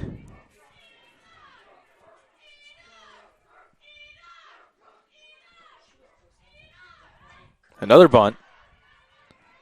This one not executed as well. Pops up to the pitcher. Collison fields her position well. Just has to flip the glove under and make a basket catch in the circle. We're back to the top of the order now for Binzak. Yeah, good job on Cost as well. Not leaving too soon to make sure that one was caught. So she didn't get double it up back at first. First pitch swinging in the air. In shallow left. Dyer a couple steps back will make the catch. For the second out of the frame. Mackenzie Lobb with 2 away and a runner on first.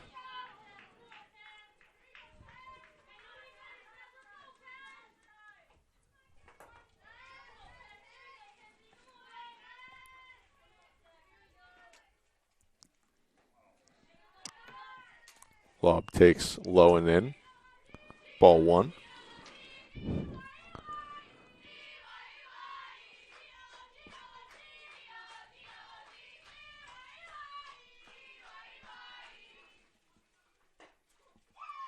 That one on the outside corner for a called strike. Counts even 1-1.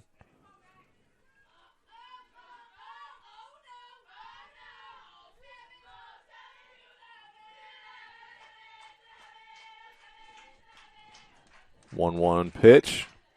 On a line into right center. Diving play is made by Rosario, who moved from left field to right field, and all those defensive changes and replacements working out for the Falcons. They lead at 8-4 as we go to the bottom of the 6th.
Mackenzie Shannon will lead things off in the bottom of the 6th inning for the Falcons. It's the top of the order for Messiah.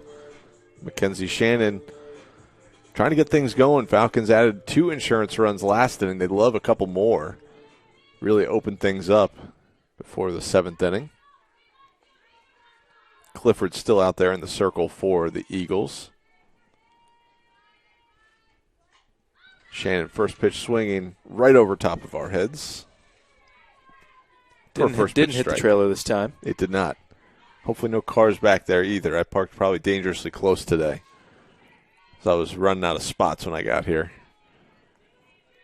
It's that fine line between too far to walk and with all the equipment. You don't want to get your car hit. Exactly. With all the equipment, I should say. It's not just me not wanting to walk, but with a whole bin of equipment. Shannon takes a called strike. Down in the count 0-2.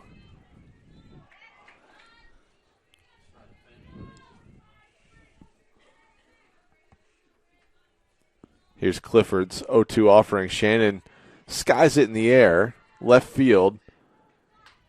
And play's going to be made out there by Bruno for the first out. Number 2, Sarah Lippin. Looks like she was just early on that outside pitch there. Still got pretty decent wood on that one. Here's Sarah Lippin coming to the plate. I don't think we've seen Lippin too many times in the batter's box this season. Just her 9th at-bat of the season. Has started 17 games, but is used primarily as a defensive replacement. First pitch swinging, she dumps one in for her first hit of the year. Next up, So a rare at bat for Lippin, and Dyer. cashing in as she has a big smile on her face, representing a insurance run for the Falcons.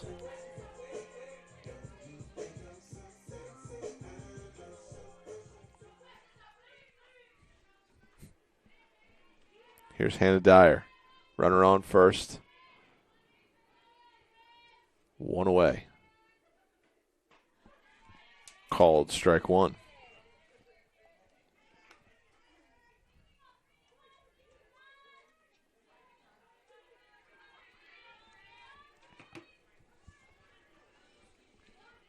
Still big gap out there in right center.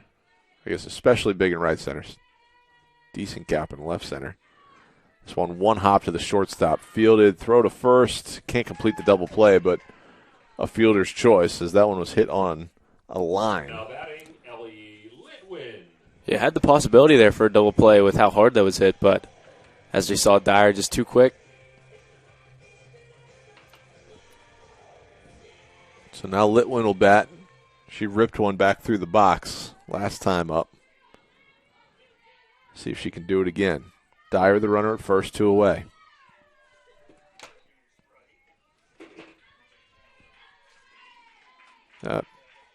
Pitch misses outside.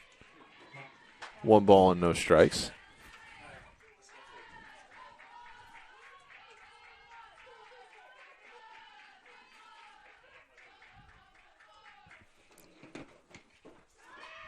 Litwin puts a charge into this one, but yanks it foul. Wow. Yeah. Definitely put a charge into that one for sure. Had the distance, but well left of that foul pole down the third base line. Counts even 1-1.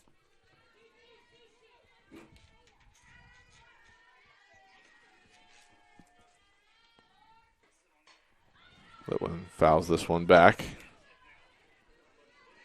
Not behind in the count.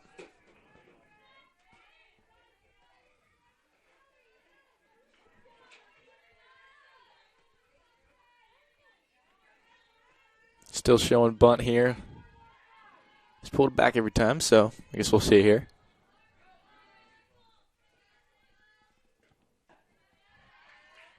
A pitch out that didn't really get out. That was almost on the outside corner. Yeah. But Perez was up out of her stance and kind of was reaching back toward the plate. Almost tried to back pick Dyer there. Just not big enough of a lead there for Perez to make that decision.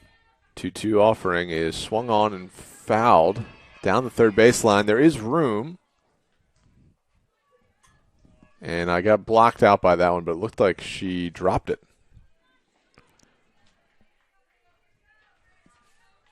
She's kind of camped underneath that one over there at third base. So Litwin gets another chance here. 2-2 count, 2 away.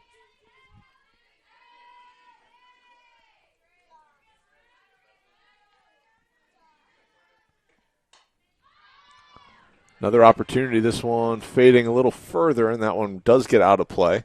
Now, if that play would have got made, I would have been very impressed. Oh, yeah. Would almost had to dive over top of the fence to make that one, but just running out of room. 2 balls, 2 strikes, 2 away. I think Litwin's going to square one up here.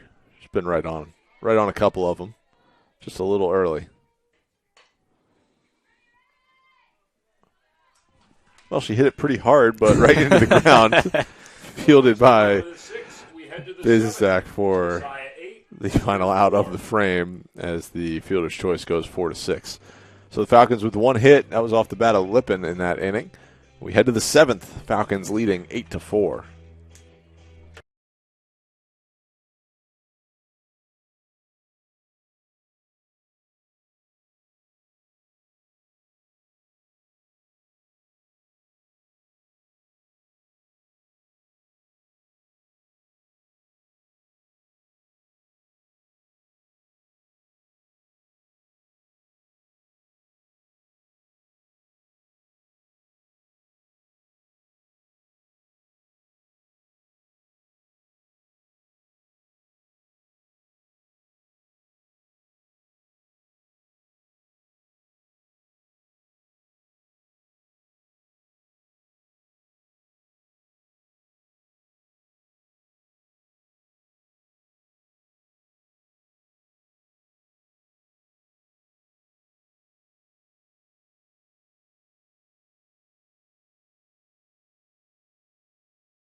Tori Hook.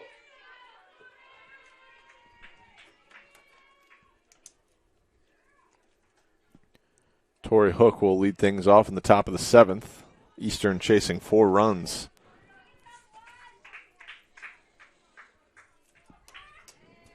Need 4 to continue this ball game. Lydia Collison up over 100 pitches in this one. First pitch swinging. It's going to be dropped into left center field for a leadoff single. Nice pick by Eakes on that throw in. Now batting the pinch hitter, number 17, Sydney Ostalazo.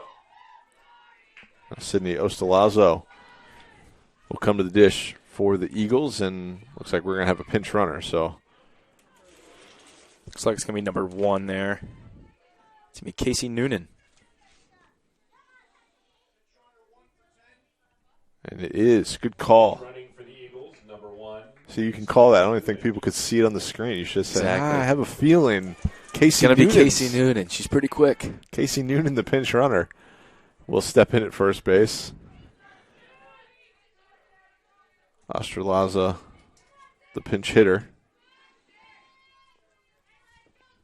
First year from Landing, New Jersey. Watches a called strike to begin her first plate appearance of the afternoon.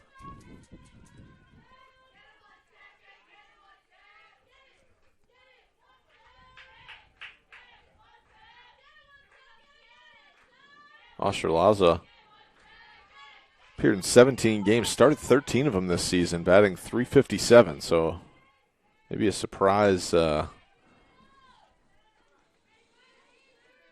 don't want to say benching, but not in the starting lineup today. But certainly has had a strong season so far. Watches the 1-1 miss inside. 2 balls and 1 strike. Driven home 11 runs this season, 2 doubles, 15 hits. 42 at-bats on the year, so pretty solid sample size as she swings through. Falcons try to back pick.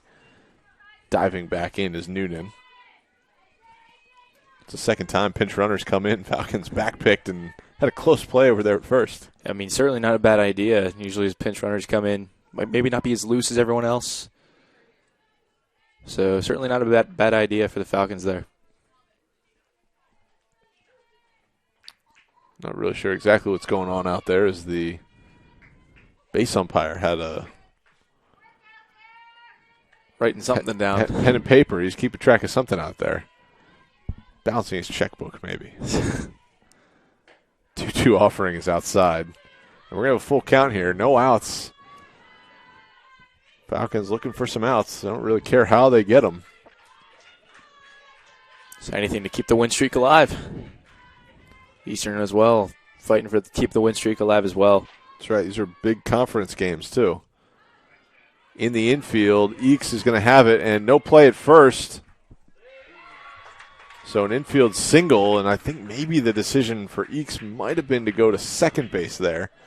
Yeah, that was a tough call. I honestly think the ball was in the air too long, and both runners were able to get to second and first.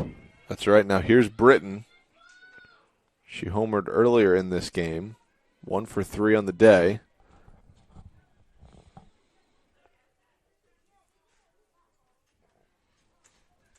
Has flied out a couple of times on either side of that solo home run.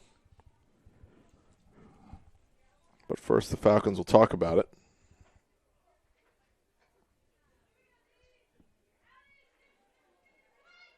So no outs, runners on first and second, and it's not panic time for the Falcons just yet, but if you're an Eastern Eagle, you're saying this is exactly the way we want this inning to start unfolding.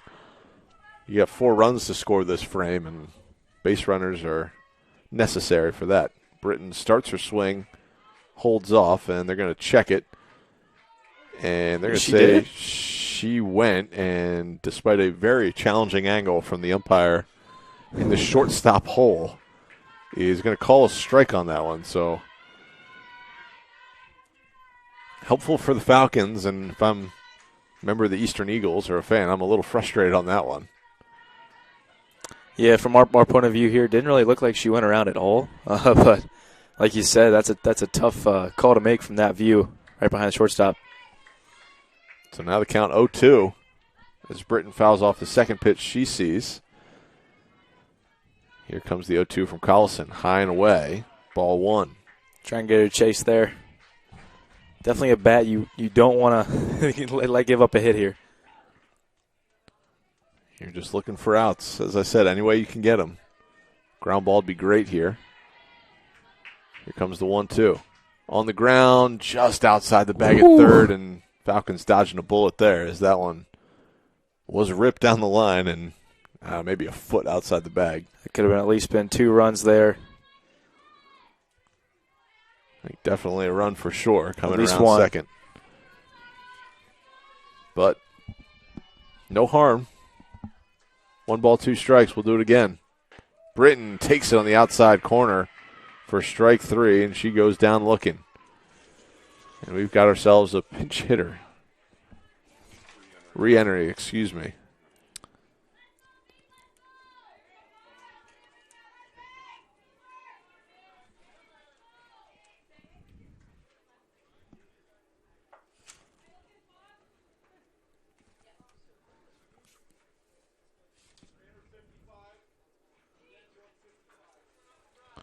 Re-entering to hit, number 55, Maeve Colligan. So Maeve Colligan started the game and is now re-entering in the 6 hole. Big at-bat coming up here for Colligan. Colligan, a 500 hitter on the season, 5 for 10. Small sample size, but does have an extra base hit with a double. First pitch swinging and taps this one foul outside the bag at third. Strike 1. Yeah, that last strikeout, huge. Huge out for the Falcons. Keeps a double play in order as well, and force play at any base besides home. It is a valuable out as Colligan takes a healthy hack and swings through it for strike 2.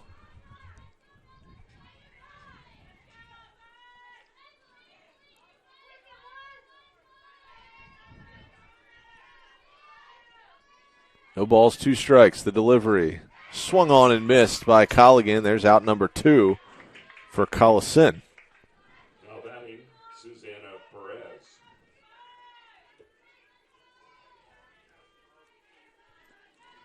Now the catcher, Susanna Perez, will come to the dish. So back-to-back Ks. Falcons looking for that final out any way they can get it. Delivery misses up high. Ball 1.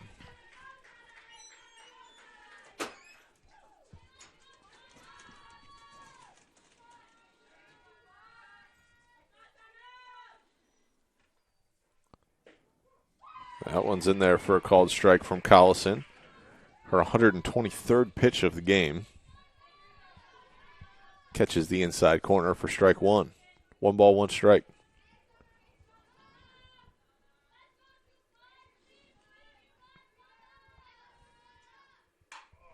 This ball ripped through the left side for a base hit. Runs coming home.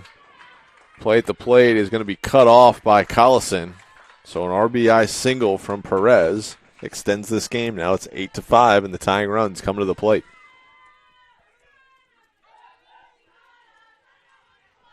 Now batting, Kelsey Cost.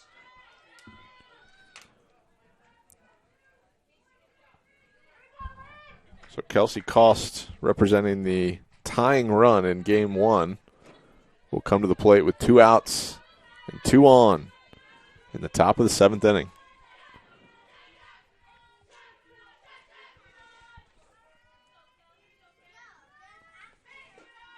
Cost takes a called strike. Cost 2 for 3 on the day, 2 singles and a run scored, so definitely not the person you want to play here if you're the Falcons. Yeah, she's a 300 hitter on the season. No home runs to her name. Hopefully no jinx coming with that. As Cost swings at 1 on the outside part of the plate. Strike 2. Down in the count 0-2. Just looking to hand the baton off to the next batter when you're in a rally like this. any way on, any way to move the bat to the next person. Here's Carlson, 0-2 pitch. Swung on and lofted down the line. Diving catch can't be made. It's a foul ball. So Rosario diving in foul ground. She was kind of straddling the fair foul line, but the ball firmly in foul territory when she made contact. So new life for Cost and for the Falcons, a deep breath as well, as runners weren't really just close call there. circling the merry-go-round here in the top of the 7th. 0-2 pitch again. Cost, skies in the air. This one a little bit more routine for Rosario, and she catches it for the final out of the frame. And Messiah takes the opening game 1 by a final score of 8-5. Nate, any thoughts on game 1? You know, overall, it seemed like a really proportioned game for each team, hitting wise. A lot of early swings today. We saw as a lot of pitches going foul. Overall, great hitting from each team. Great pitching from Lydia Carlson, getting the complete game there. And we're heading to game 2. Falcons extending their winning streak as they end the Eagles' winning streak of how many games did you say earlier? I believe 6. 6-game winning streak. So. Yeah, it's certainly going to be interesting as we head to Game 2 in around a half hour, you say? Around 25 minutes to a half hour. Minutes. So we'll be right back probably around 5:30 or so, bottom of the hour. We'll get Game 2 underway, but Game 1, Lydia Collison, the winning pitcher for the Eagles, Long will take the loss. She'll fall to 4-3 on the season. And we will be back here in just a few minutes. Game 2 coming up. Falcons looking for the sweep. Eagles looking to split the twin bill here in Grantham.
The shortstop, number 33, Elena Iannozelli.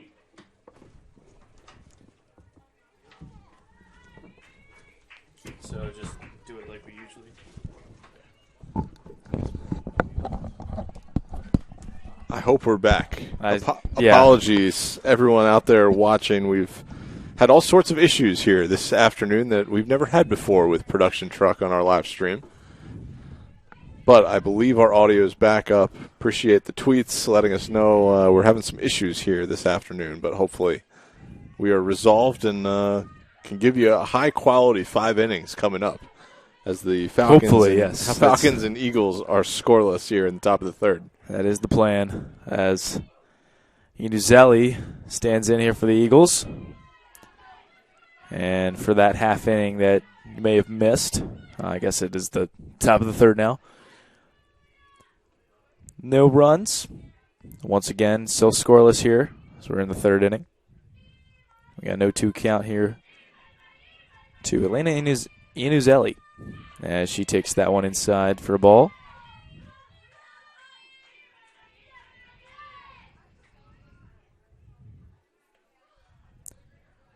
Yeah, quite rare we've had to stop. We didn't stop it the first time. We had to stop it this time to try and figure out what was going on.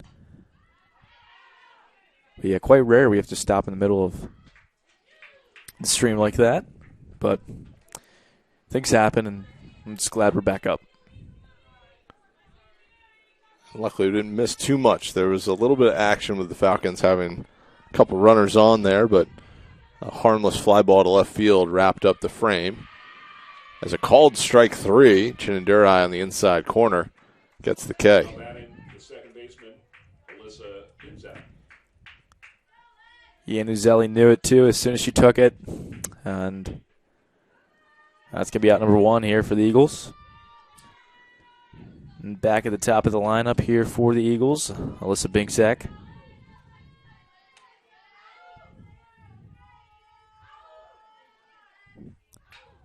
As she's first pitch swinging, there's that one. It's grounded to Hannah Dyer, and she's going to overthrow the first baseman. And now we're going to get in a little bit of a rundown here. And they'll get the out anyway, as first baseman Keister threw it on to Paige Eakes for the out.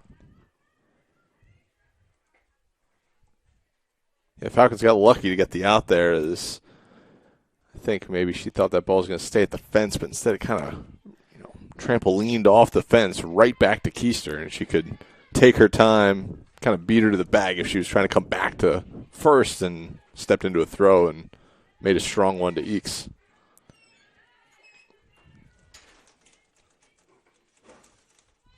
Yeah, I guess it just felt normal for her to start running off of first after an overthrow, but yeah, like you said, it was not expecting just an immediate bounce back as Mackenzie Lobb swings at strike 2. 0-2 count here.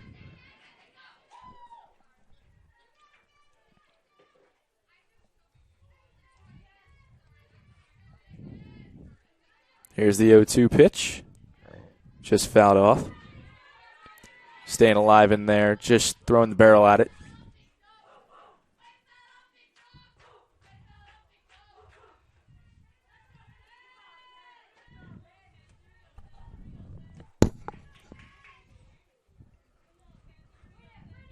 The 0-2 once more. Fouled off again. Kenzie Lobb staying alive in there. Not wanting to go down without a fight.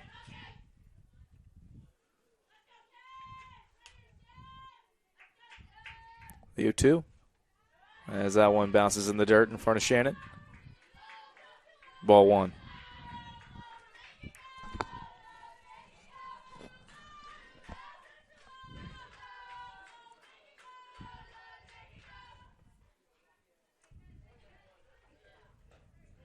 One-two is check swung.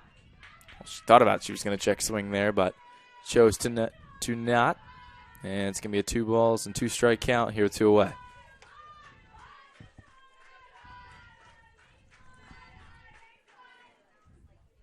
Swung on and missed for strike 3. And that does it for the top half of the third inning. We are still scoreless heading to the bottom of the third.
Leading off here for the Falcons as the top of the line up 1, 2, and 3 due up. And here's Mackenzie Shannon standing in.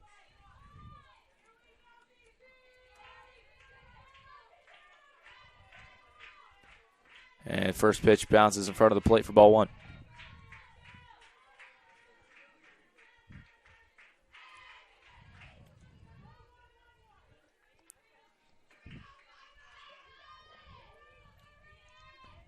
Here's the 1-0 and swung on and grounded to short, and that's going to get through from the diving shortstop Inuzelli. And Shannon's going to head off to second. She's headed to third, and she's going to be in there standing.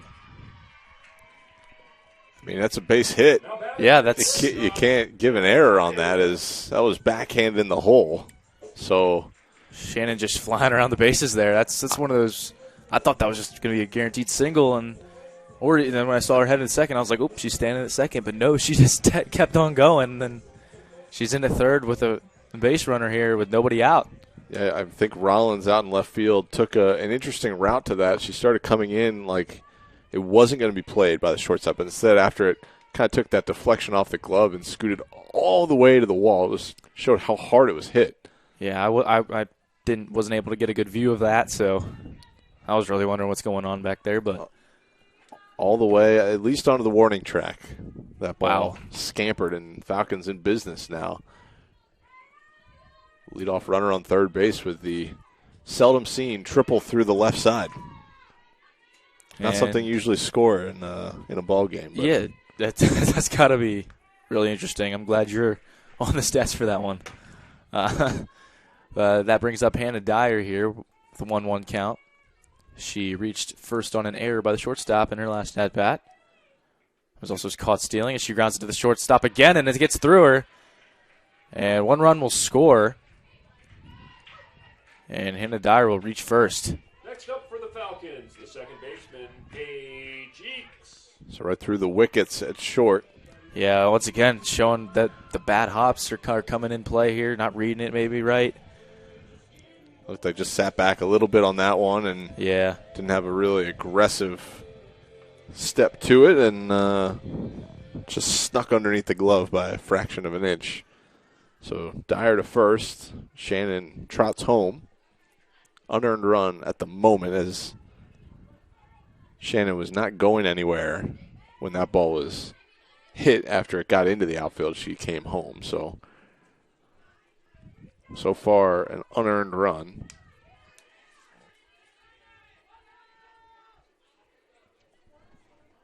So here's Paige Eakes. And the first pitch is going to be fouled off as she squared around to bunt. Like I said earlier, Paige Eakes started off the first inning for the Falcons in Game 1, hitting a grand slam, her first home run here. With the Falcons being a grand slam, that's stuff you dream about right there. Either that or walk-off. Not sure what's going on here. It's the home umpire and both field umpire writing something down. I'm not sure either. Yeah, a little curious there, but guess we won't find out about that. Back underway. Eakes singled in her last at bat. As back pick on Dyer, but she gets back in time. 1-1. Yeah, Eakes looking to get the bunt down here to try and advance Dyer. Because we know Dyer can fly around the bases.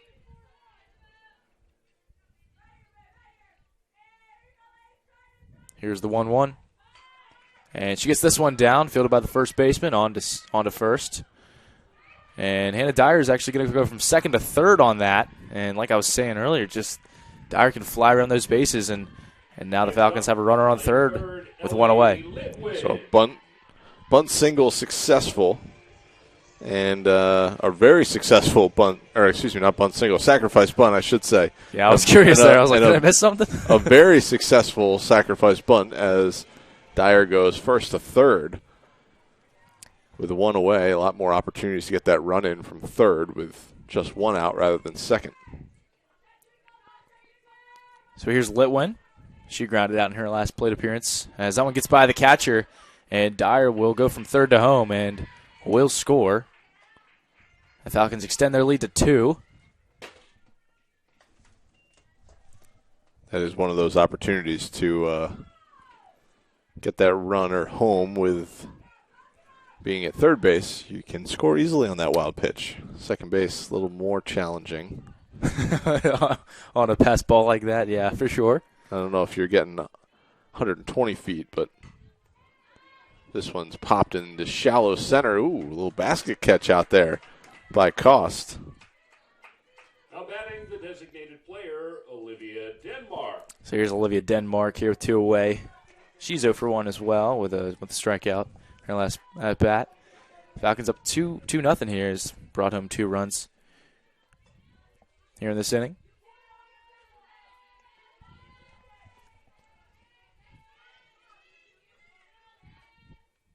First pitch is grounded to third. That's going to get through for a base hit out into left field, and Denmark's going to reach first with a base hit. Here 2 away. Next up, playing first, Jaden Keister. And that brings up the Falcons' first base. It's me, Jaden Keister. She had a single in her last plate appearance as well. A lot of first pitch swinging here so far. And like I said, there it is again. Another base hit for her. And Denmark's going to head from second to third. And it gets by the third baseman. So she'll be safe at third. And meanwhile, Keister advances from first to second on the throw. Next up, the pitcher. Looked like third base coach and head coach Amy Weaver had the stop sign up, but Denmark right through it, and luckily the throw skipped by. Yeah, it was a little interesting there because she stuttered over at second and still made the move to go anyway, and paid off for her. And that brings up the pitcher for the Falcons today, Maggie Chinadurai. And she herself also with a single in her last at-bat. She could surely use one here to possibly extend the Falcons' lead out to 4. Yeah, 1 for 1 so far. Keister now 2 for 2 after that knock. Good piece on that one as well, as that was a line drive bullet out into left center. Advancing to second on the throw. Denmark in safely at third.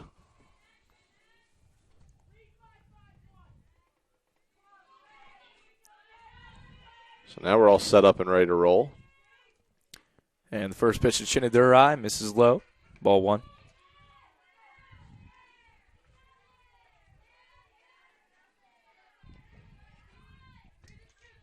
Chinadurai looking to help herself out here with 2 runners in scoring position.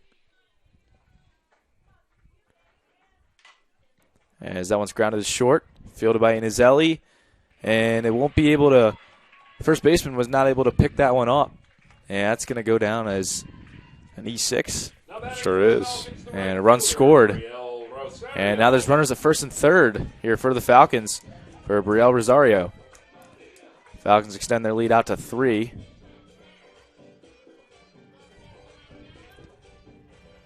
Tough play to make there for Iannuzelli. Fielded it cleanly. Just wasn't able to get the pick over there at first. I think this inning, don't want to project, but I think that backhanded ball in the hole, that wasn't an error. Maybe she felt like she should have gotten to. The next ball hit right through her legs. That one right there, much more routine play.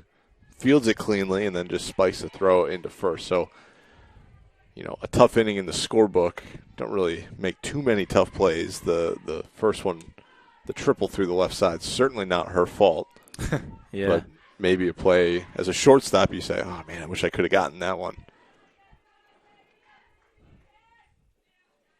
Yeah, not very many big hits so far for the Falcons. Just getting a lot of nice singles and runs been able to score from some of these errors that are being made. And Rosario has a 1-1 count here, 2 away, still in the inning. The 1-1 is fouled off as that pitch was high and outside, and Rosario went to bite on it, just fouled it back. 1-2.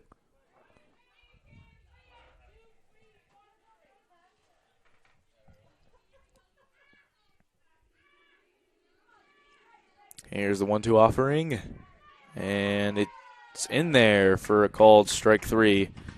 And that'll do it here for the third inning here in Grantham, but not before the Falcons add 3 runs onto the scoreboard, and they have a 3-0 lead as we head to the top of the fourth.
And leading off the top of the fourth here for the Eastern Eagles is number 10, Tori Hook. 3-4-5 due up. It's the first baseman here for the Eagles.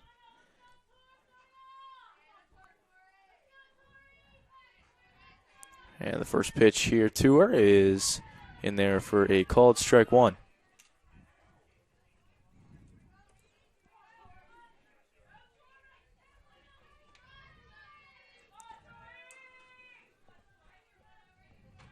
The 0-1 pitch. High and outside, 1-1.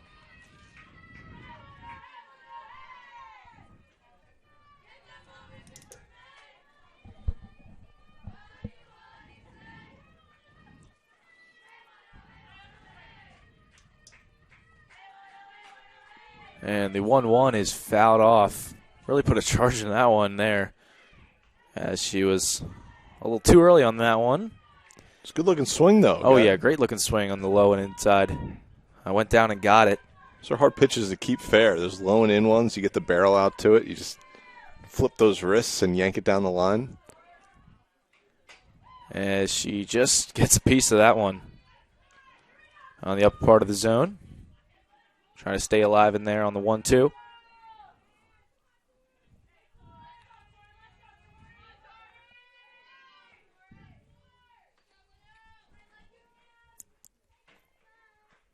One-two pitch, misses outside, gets by Shannon there, a little 2 outside. Now it's 2-2.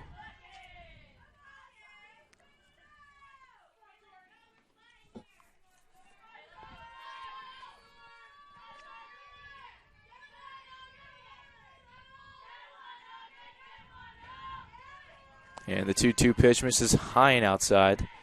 Got a full count here for the leadoff batter of this inning, Tori Hook. Putting together a pretty good at-bat here to start things off for the Eagles. 3-2. Swung on and missed. Strike 3. Down goes Hook for out number 1. That was a good job there by Chinadurai, not making sure not losing her there. And gets out number 1 here for the top of the 4th. And here's Jania Long. The one away. As she grounded into a double play in her last at-bat, grounded out to Hannah Dyer. It's a fine play by Dyer. Yeah, certainly in first inning there, as Long fouls that one off for strike 1. You know, both this game as well as the last one really helped out by Falcons escaping jams in the first inning, kind of changed the tone of the whole game. Game 1, Eastern had the bases loaded, no outs, couldn't push across a run. The Falcons load the bases in the bottom of the first, hit the grand slam. In this game, Eastern quickly put a couple of runners on, couldn't do anything with it. As another ball is dropped, that one in foul territory. And I say another one because there were quite a few in game 1. Yeah, that one was directly straight up for the catcher, Shannon. So certainly tougher when you don't really have to move, I should say, because she's trying to figure out if she is supposed to be where she's at. So, yeah. Call those a silo shot. Yep. The 1-2. It's fouled off. Way to stay alive there.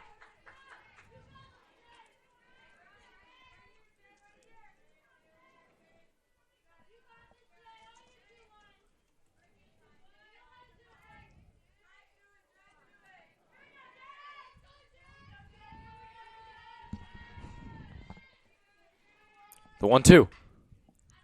As that one's grounded foul. And we'll do it again.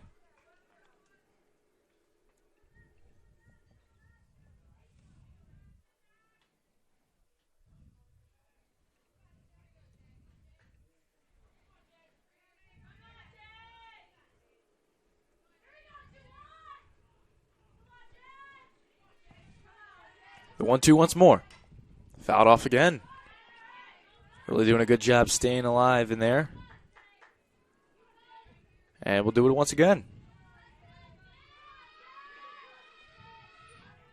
That sun really playing a factor right now, as it has the whole game. As swung on and missed for out number 2. Put together a pretty good at-bat, but it goes down swinging. And Chinadurai strikes out the first 2 batters here in the top of the 4th. As I said about that sun, it seems like it's pretty much eye level now. As you see the right fielder, Rosario, just shielding her eyes a little bit. Just trying to see the field. As the first pitch to Britton. Misses for a ball.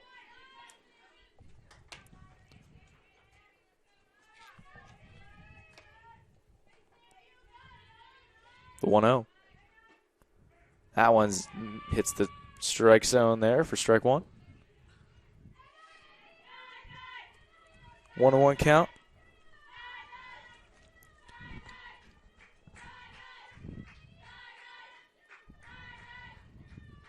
Here's the 1-1.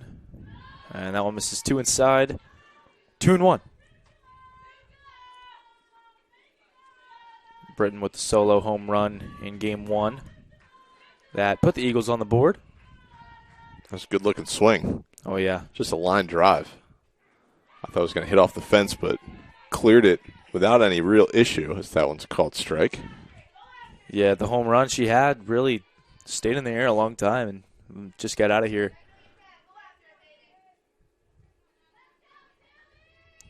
Two count here, 2 away in the inning. The pitch. Check swing. Nearly nicked her bat there as she went around. Well, technically she didn't go around, but no swing. No swing. And full count here, 2 away. So there's still time to check that swing as we saw in game one. Litwin down to a knee, fields it and fires to first. Keister almost pulled her foot early on that one, but holds the bag for the final out of the frame. So we'll head to the bottom of the fourth, and Falcons remain on top 3-0 as Eagles go down 1-2-3.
And here we are in the bottom of the fourth inning. And leading off for the Falcons is Kylie Melich, center fielder, as she takes first pitch from Perez for a ball. 1-0. 9-1-2 due up for the Falcons here in the fourth. 1-0. Fouled off.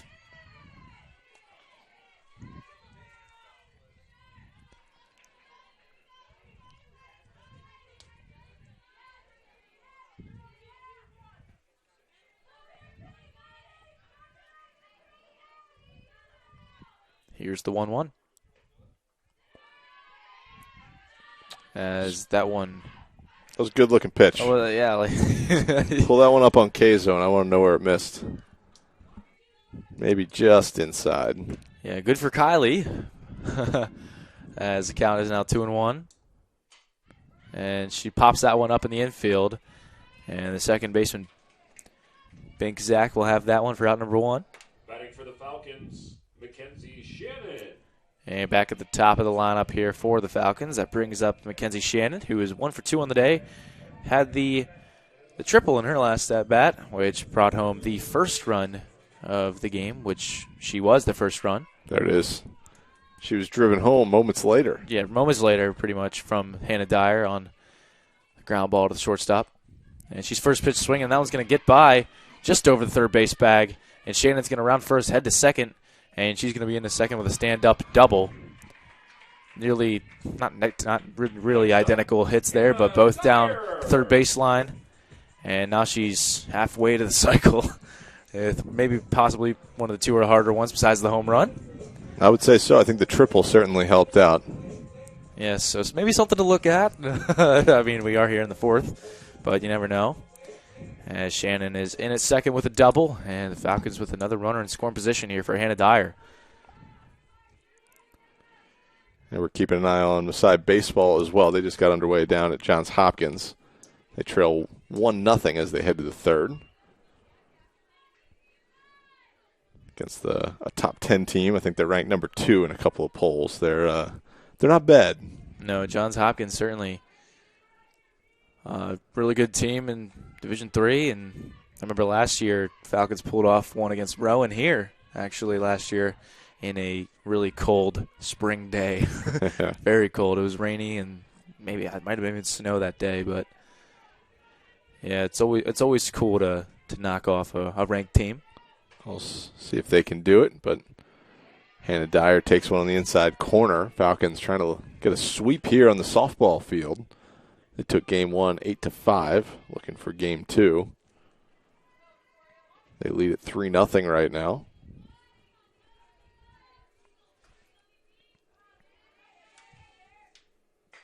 Dyer swings and grounds that one to short. Iannuzelli fires it over to first, and that's going to be in time. As she didn't really set her feet there, but made a nice throw. And she gets Dyer here for out number 2, but in doing so, Shannon advances from second to third on the throw. That brings up Paige Eakes with a chance to bring the Falcons' 4th run home. Yeah, good base running by Shannon out there. Not anything crazy, just stood in the bag, waited. As you said, not a ton of momentum on that throw, so kind of humpback liner over to first base, and Shannon was easily able to scamper into third, so puts a runner on third base with 2 away. Yeah, she knows she has no time to get the ball over there to set her feet because Hannah Dyer is just way too quick on the base paths. As Peaks fouls that one off for strike 2. She got a 0-2 count here with 2 away.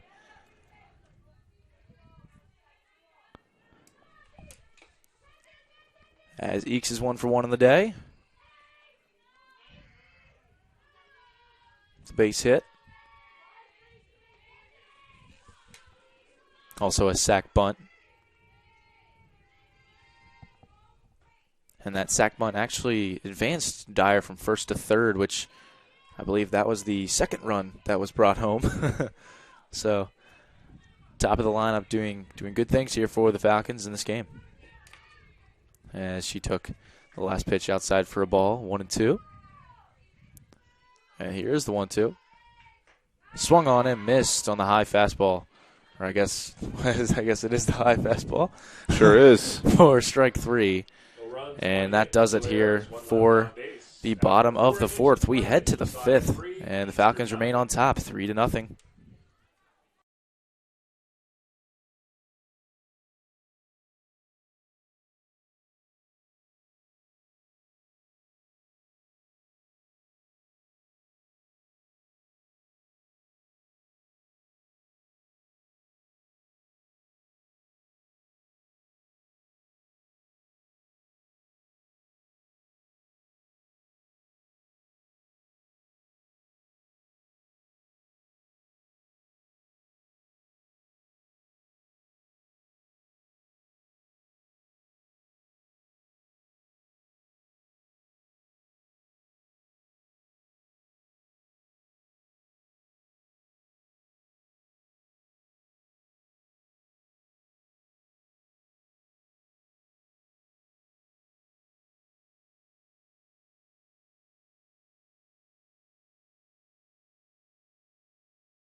And leading off here in the top of the 5th inning for the Eagles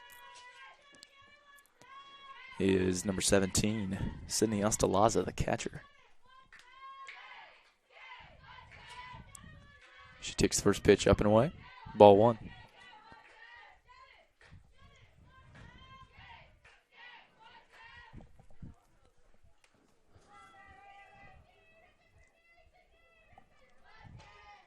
Six, 7, 8 here due up. As she takes second pitch of the at-bat for a strike on the inside corner. 1-1. Nate, I know you're a baseball guy. O's playing 6:35 start time games this season. They just threw the first pitch of the game. Trying to get kids to come to the game on school nights. Can't blame them. I love it. Try and get anybody into the stadium at this point, but I don't.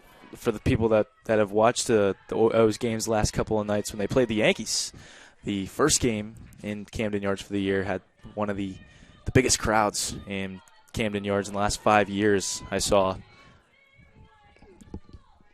I'm okay with the early start times. I like the games being quicker too. It's a fun brand of baseball that's being played this season in MLB. Yeah, I will admit it has. At first, I didn't like it. The new rule change, but after watching a couple of games, I'm more engaged now. There's not as much downtime, And yeah, sure, the games are shorter, but honestly, it makes you enjoy them a little bit more. It feels more like a softball pace. It does. That I have come to really enjoy covering these games. That they clip along pretty good as this one just gets a little piece of it and goes to the backstop for a foul ball. It makes me wonder if they'll put those rules into college baseball as well. Because as we know right now, none of those rules are really in place. It's true. More things to worry about from a game day admin side of things. So yeah, so part of me says no. I really hope that they do not implement because that'll clocks. make us our jobs move a lot faster. It does. Chinadura just misses outside of that. It was a good looking pitch, and it was a pitcher's pitch. So Ostalaza here with a full count here to lead off the inning.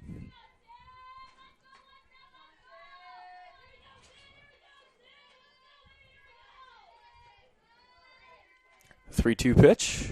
Swung on and grounded to second. Fielded, but no throw. It's a good play there by Eakes, but no throw over to first. Now batting, Sophie Rollins. And that's going to be an infield single for Ostalaza to lead off the fifth. I think wisely put that one in her pocket. I don't think I know she's got a cannon of an arm, but I don't know if that play up the middle, if there was enough time to step and get enough momentum into that throw. Yeah, especially because it was a little bit of a weak hit ball. The ground slowed it down a little bit, maybe. As that one's topped off the glove of Hannah Dyer into left field. And that's going to be a base hit for Sophie Rollins. And runners at first and second here to lead off the top of the fifth for Kelsey Cost. And we're going to have a little bit of an infield meeting here to make sure the runs are brought across the plate here as the Falcons have a 3-0 lead.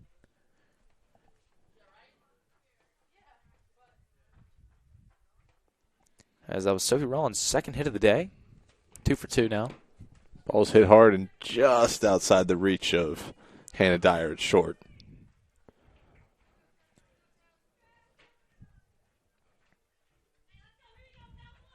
Yeah, it was almost a really nice play there by Dyer, but like you said, just off the top of the glove.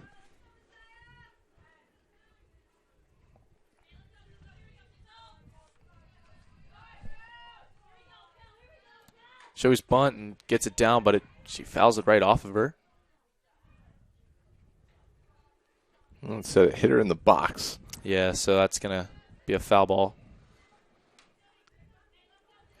That was close. Looked like she was almost. Yeah, that's hard to see here. We're looking through our press box window as well as the fence and the umpires right there. So I didn't really see where it hit her, but she was out of the box with the bat down.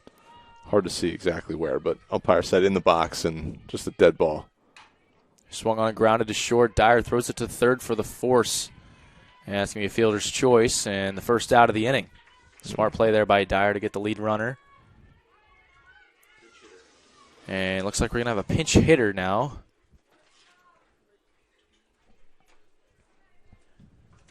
And that's going to be number 23,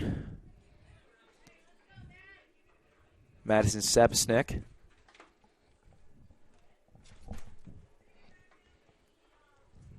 And it looks like she's going to be pinch hitting here for Elena Iannuzelli. Pinch hitting for the Eagles, number 23, Madison Sapsnick. Apologize there. Might be that. Sapsnick. Just trying to go off the the sheet we got here and just sounding it out. That is correct, yes. As we have one away in the inning. Runners on first and second.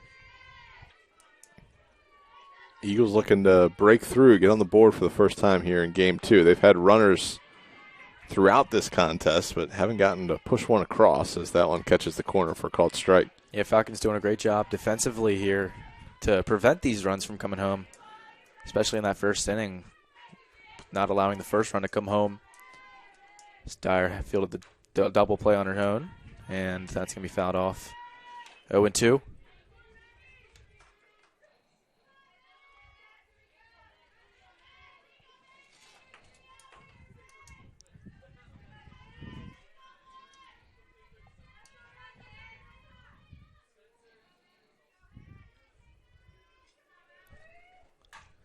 as that one's going to be slapped in the right field for a base hit. Runner rounds third. She's going to be held up there, and the bases are going to be loaded. As Saposnik breaks through for her first hit of the day, coming in as a pinch hitter. And now the Eagles have the bases loaded with one away. And the top of the lineup, so definitely a good part of the lineup here for the Eagles to get something going. And Ian Uzelli is going to come in and pinch run now. I think just re-entering for her spot. They just swapped her out a minute ago. Yeah, re-enter. I thought really nice job by Cost there at first base. We already saw a ball hit a runner in this doubleheader today. Did not want that to happen again. Cost was, I think if she would have kept running at the pace she was at, she was going to get drilled in the maybe upper arm. She stopped, almost slipped backwards. Ball went right in front of her, and she tried into second base safely. So stuff you don't see in a box score, but good heads-up base running. And the first pitch to Binksack misses high and outside for ball one.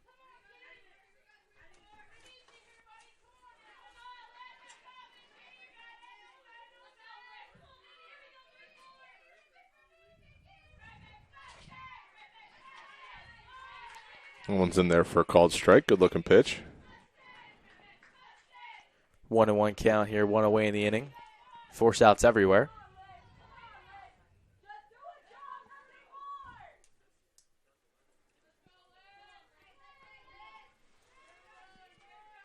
The 1-1. As that one just misses outside, 2-1.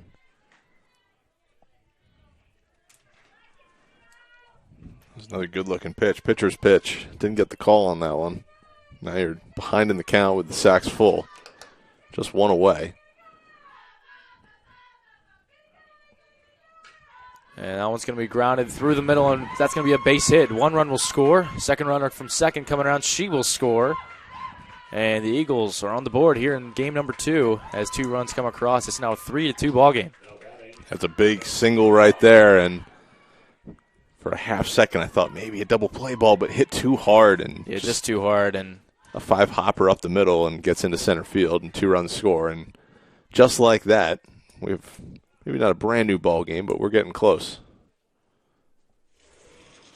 And it looks like we're going to have a substitution here.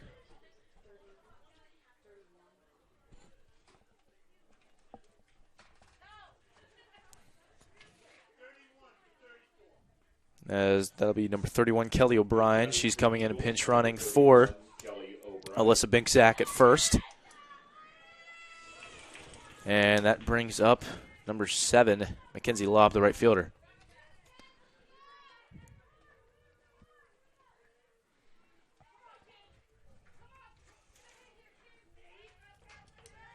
Runners at first and second here.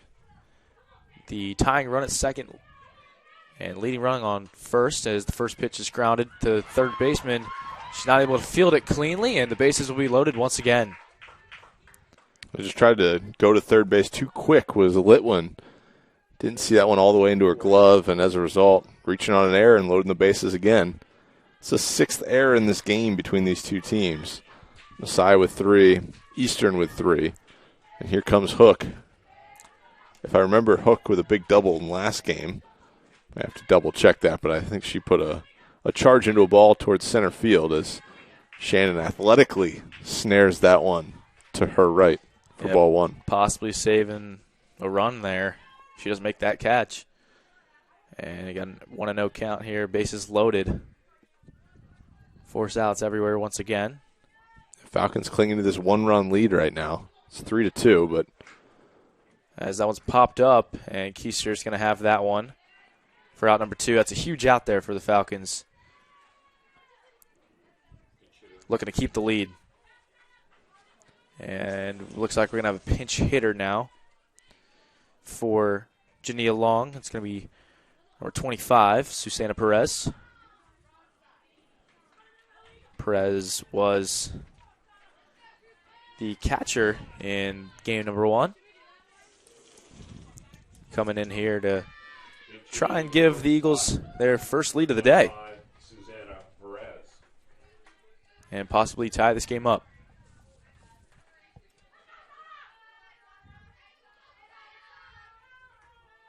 First pitch to Perez is in there for strike one.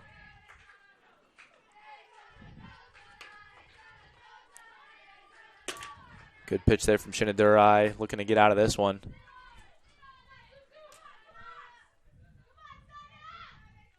The 0-1. Fouled off, 0-2.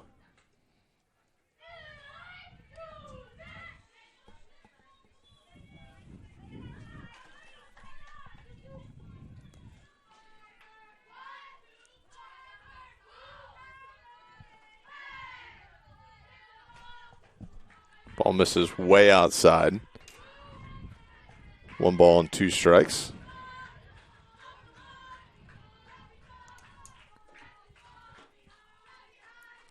Falcons still holding this 1-run lead. It's 3-2 with the bases loaded.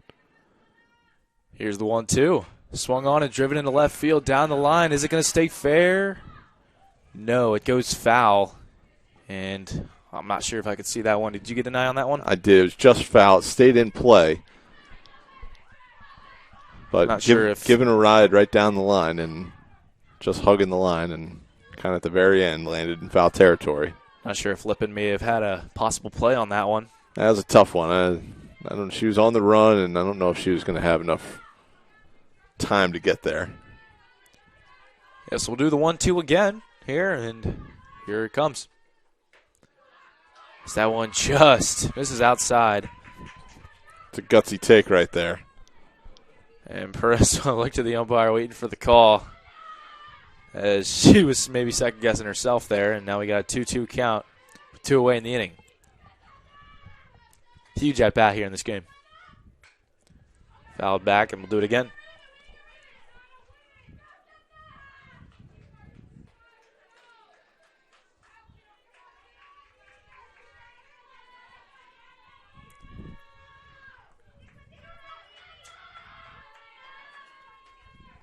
So we're on the 2s. Here it comes, the 2-2. Fouled off again. Perez standing in there. Really wanting to get a big hit for this team.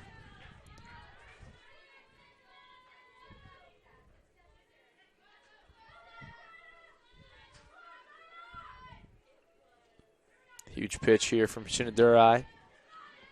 Here comes the pitch. Swung on and missed. Strike 3. Huge strikeout there for Chinadurai.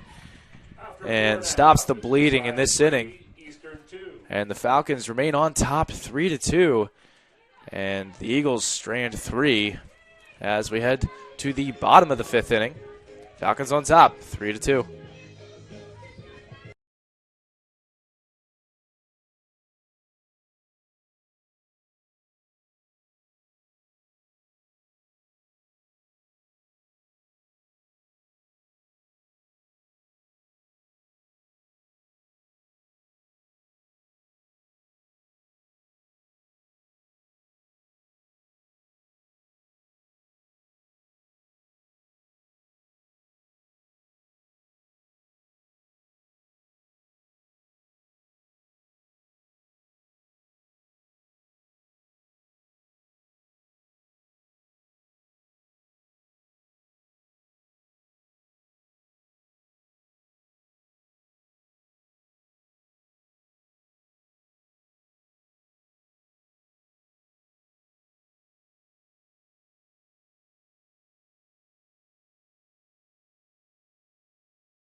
Leading off here in the bottom of the 5th for the Falcons, it is Elliot Litwin. 4-5-6 here due up. As Alyssa Binkzak comes back in the game, plays second base, and we have a new shortstop. That's going to be Brianna Bowles.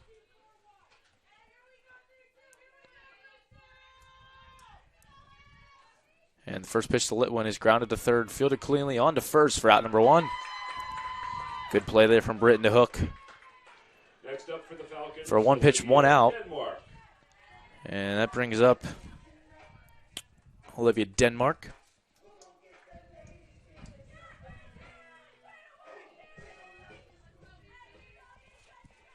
Falcons still with a narrow 3-2 lead now. Giving up 2 runs in the top of the 5th. And Eagles straining the bases loaded.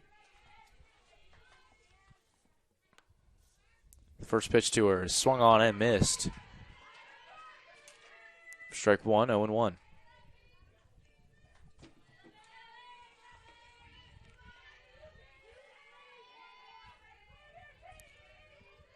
Denmark 1 for 2 with a single and a run scored today. The 0-1 is swung on and missed as well for strike 2.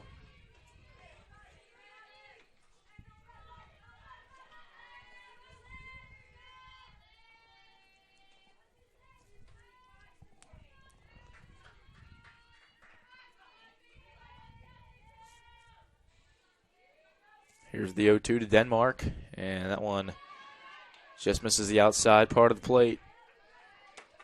1-2.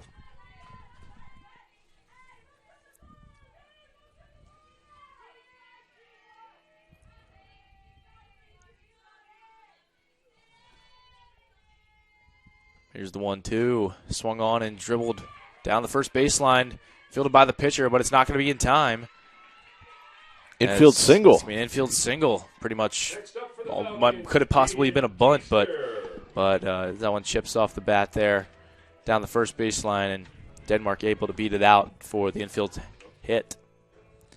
And it looks like we're going to have a pinch runner here, as that's going to be Sarah Lippin, pinch running.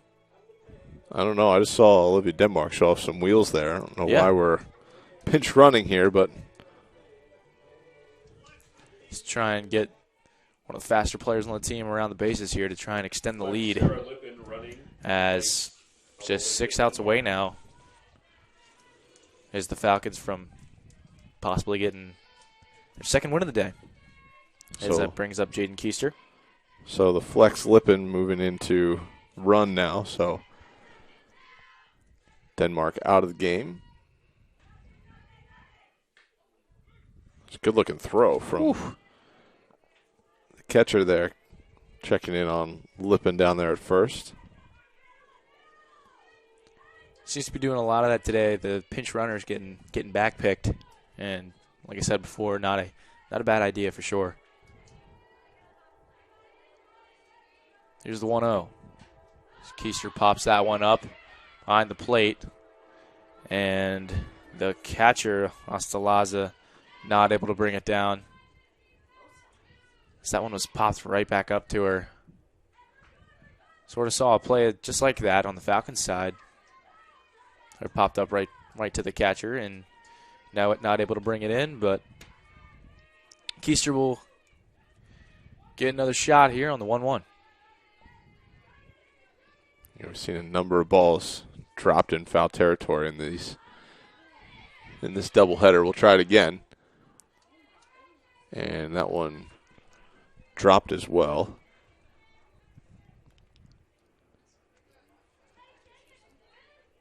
Might be just a hard time reading these balls today that are right up in the air.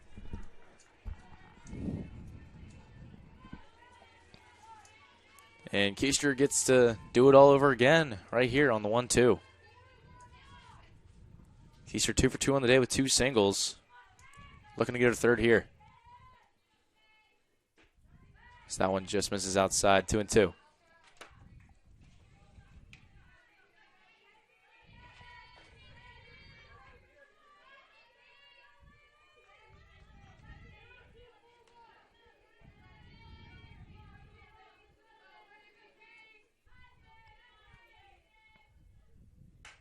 That ball's hammered down the left field line, and misread a little bit there as that one caught with plenty of room. Off the bat, I thought that ball had a chance to get out of here, but yeah, I did too. It just shows it's the air quality, I guess, now.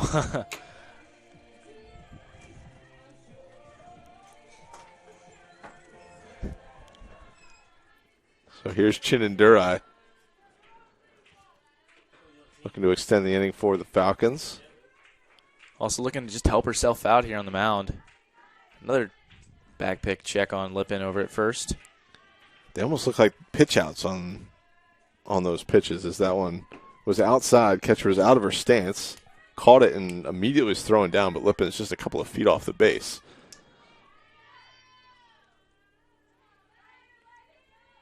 One-0. Swung on, popped up right behind us here. Behind home plate for the first strike. 1-1.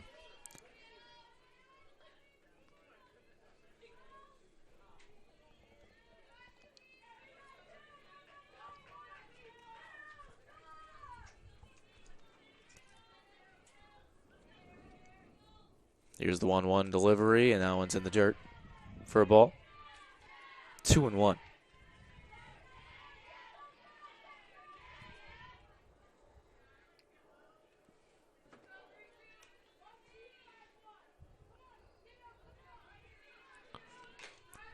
Here's the 2-1 pitch. Swung on and grounded, softly to third base, fielded on to first for out number 3, and that does it here in the 5th inning. The Falcons remain on top, 3-2. We head to the 6th inning.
And here we are in the top of the 6th inning.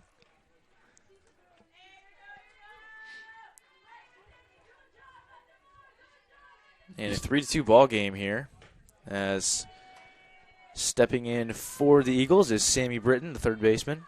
5-6-7 here, due up for the Eagles. Pretty close game so far, as the Eagles were able to add 2 last inning to narrow the lead down for the Falcons. She got 2-0 count here.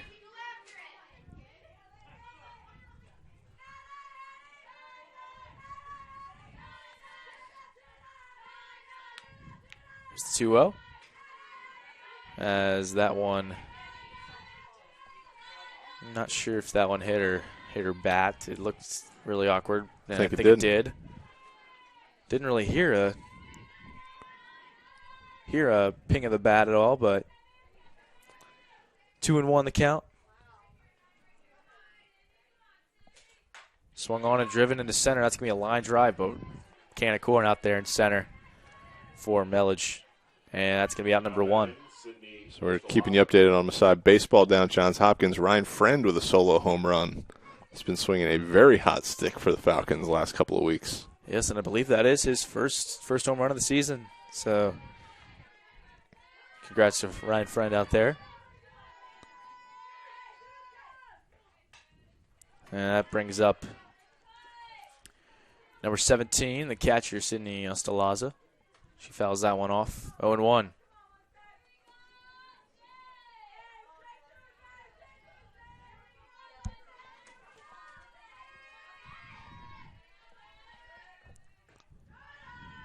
And the 0-1 is up high for a ball. 1-1. 1-1 count here, 1 away in the inning. No runners on.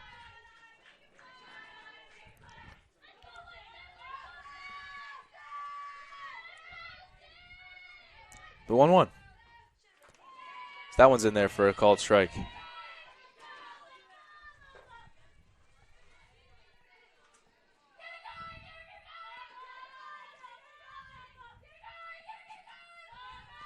One and two is the count here to the Eagles catcher.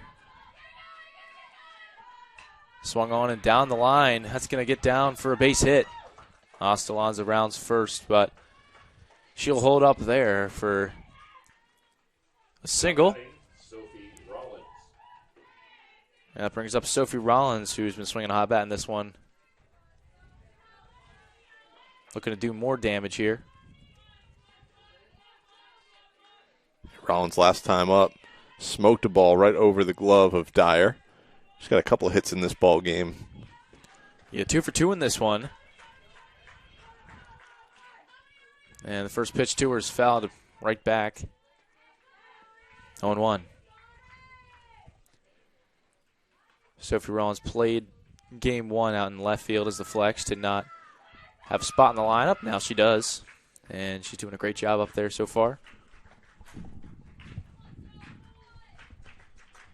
Here's the 0-1.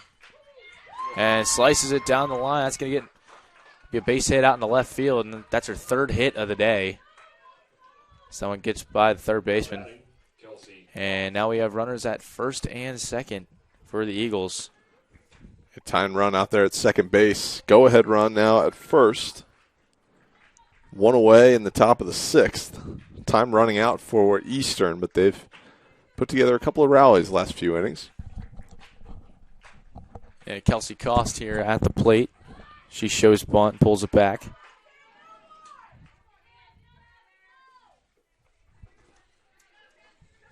Definitely not a bad time to drop one down here. This Cost is 0 for 2 here. She also has a run. Brought home here on the day.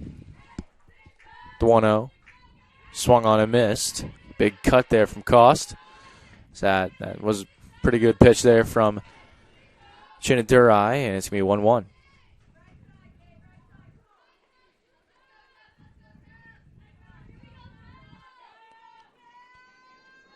Here comes the 1-1, and that one misses. Looked pretty good to me, but, don't make the calls. It's going to be 2-1. I think it was maybe just up high. 2 balls and 1 strike, our count. Here's the 2-1 pitch. Swung on and hit out into right field. And that play's going to be made out there by Rosario for out number 2. Huge out for the Falcons. And that brings up the newly entered shortstop, Brianna Bowles. And this will be her first at-bat here this evening. 2 runners on, 2 away in the inning. Huge at-bat here for Bowles. As she takes the first pitch inside. Ball 1.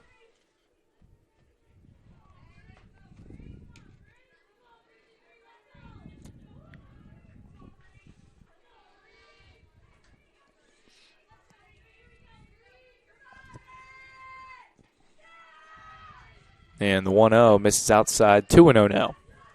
Low and outside.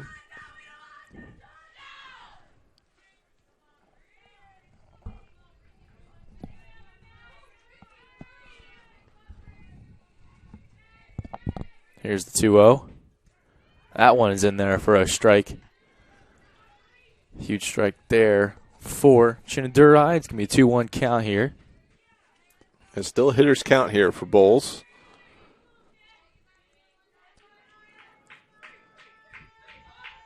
Here comes the 2-1, and that's going to be fouled off.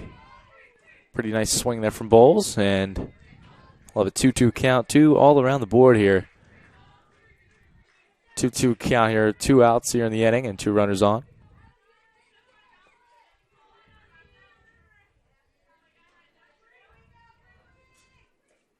Two is swung on and missed for strike 3. Huge strikeout there for Chinadurai, and she gets out of that one. And we'll head to the bottom of the 6th. The Falcons remain on top, 3-2.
Leading off here in the bottom of the 6th for the Falcons is Brielle Rosario, the right fielder.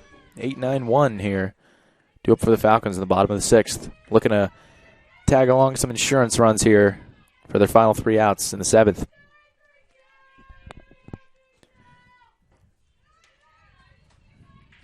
And the first pitch misses low for a ball.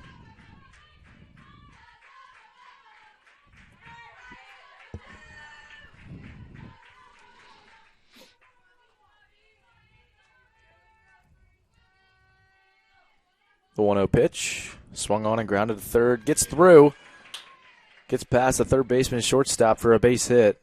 And the Falcons are going to have a leadoff runner at first on leadoff single. And that brings up Kylie Melich. It looks like we're going to have a pinch hitter for the Falcons. Maybe not. And it looks like, yeah, you're right, pinch hitter. And it's going to be number 3, Allie Book. And Allie Book actually started off the first game For the Falcons, number 3, as the first baseman. Good game out there for the Falcons. I think she was the one who dropped in a double to drive home a couple of runs in that first game. First baseman playing in here. Watching the bunt, because definitely could happen here. And squares around. It's going to take off anyway. And that's going to be thrown out at second. Not a bad jump there from Rosario. So ball 1 there as that one was low. And then the caught stealing 2-4 for those of you statting at home. I know everybody's keeping a book sitting on your couch watching this one. That was a great throw there from Astalaza as that pitch is fouled off.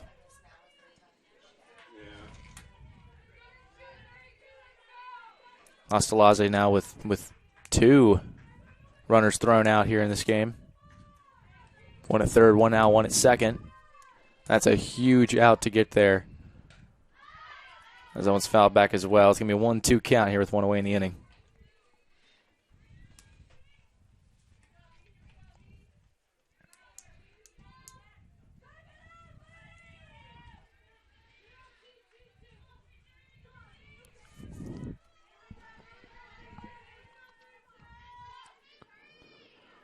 Here comes the 1-2, as that one just gets a little too high there, and it's going to be an even count now, 2-2. See how much longer these shadows have gotten out here on the field. Yeah, it used to just cover the batter's box. Even just an inning or 2 ago. Yeah, now it's pretty much covering most of the field. As that one's going to be lifted into left field, and the left fielder, Rollins, is going to be under that one for out number 2. Mackenzie Shannon. And back at the top of the lineup for the Falcons is Mackenzie Shannon. Shannon 2 for 3 on the day today with a double and a triple and a run scored. Yeah, both of her hits been very impactful here today for the Falcons.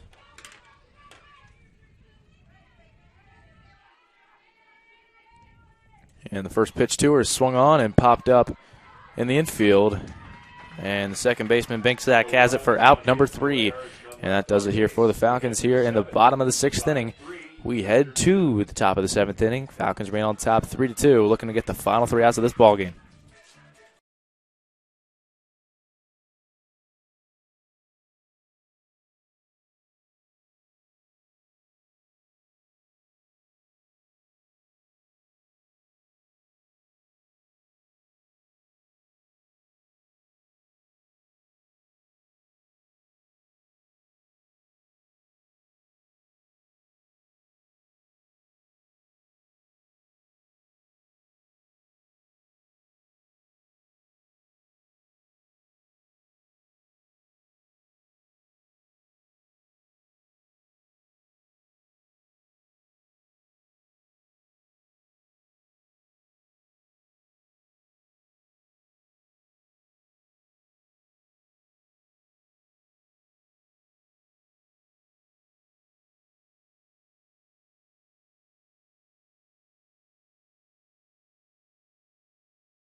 And here we are on the top of the 7th inning. And 1-2-3 here due up for the Eagles in the top half of the 7th inning. Just 3 outs to go here.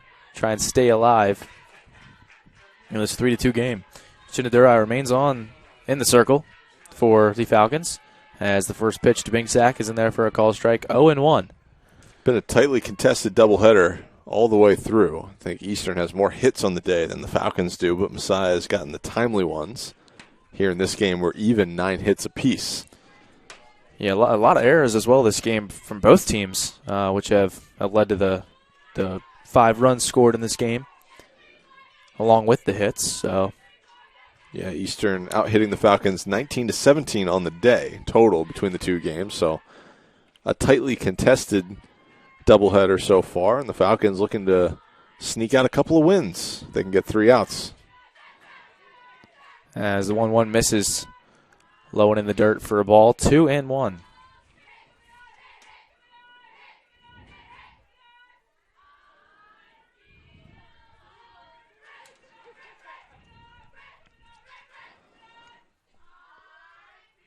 Here's the 2-1, and that one is in there for a strike on the low inside corner.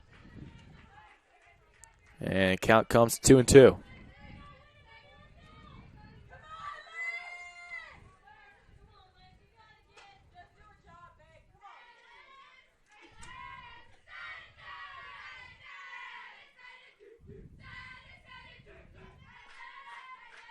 Two is swung on and popped up, and that one might be coming for us, and it did. It hits the top of the trailer here.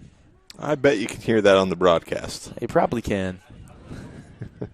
I was just waiting for it there. It was a pretty high pop-up there. It was, yes. Took a little while to land. Count remains 2-2 as the sun's really starting to go down here. And that one's going to be swung on and missed for strike 3. And the Falcons get their first out here. And Eagles down to their final 2 outs of this ball game. Always big to get that first out, especially when a team just needs one, because you get a runner on anyway. You can manufacture. You can bunt a runner over. You can get a base hit. You can ground out, move them over. Yeah, it's a huge out there, too, because Binksack came into that bat with 2 hits on the day, bringing home 2 RBIs, the lone 2 RBIs for the Eagles in this game. So that's certainly a huge out there. And that brings up Mackenzie Lubb, the right fielder. She's 0 for 3 in this one. The 0-1. So that one just misses outside, 1-1.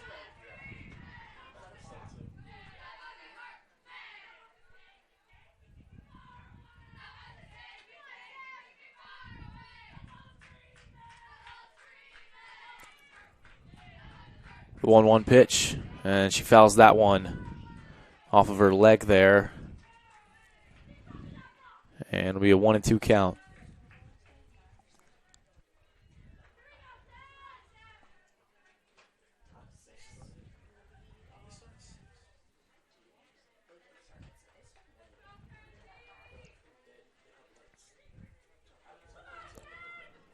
Here comes the 1-2. And that one's lifted sky high into left field. Lippin's under that one. And she makes the catch for out number 2. Eagles down to their final out here, and that brings up Tori Hook, the first baseman, who is 1 for 3 today.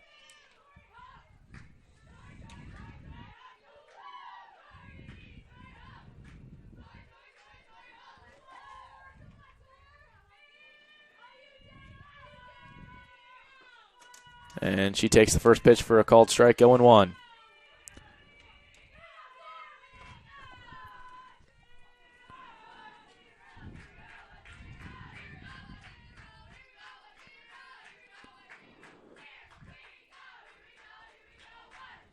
The 0-1 pitch, as that one's up and in for a ball. 1-1 count here to the Eagles' first baseman.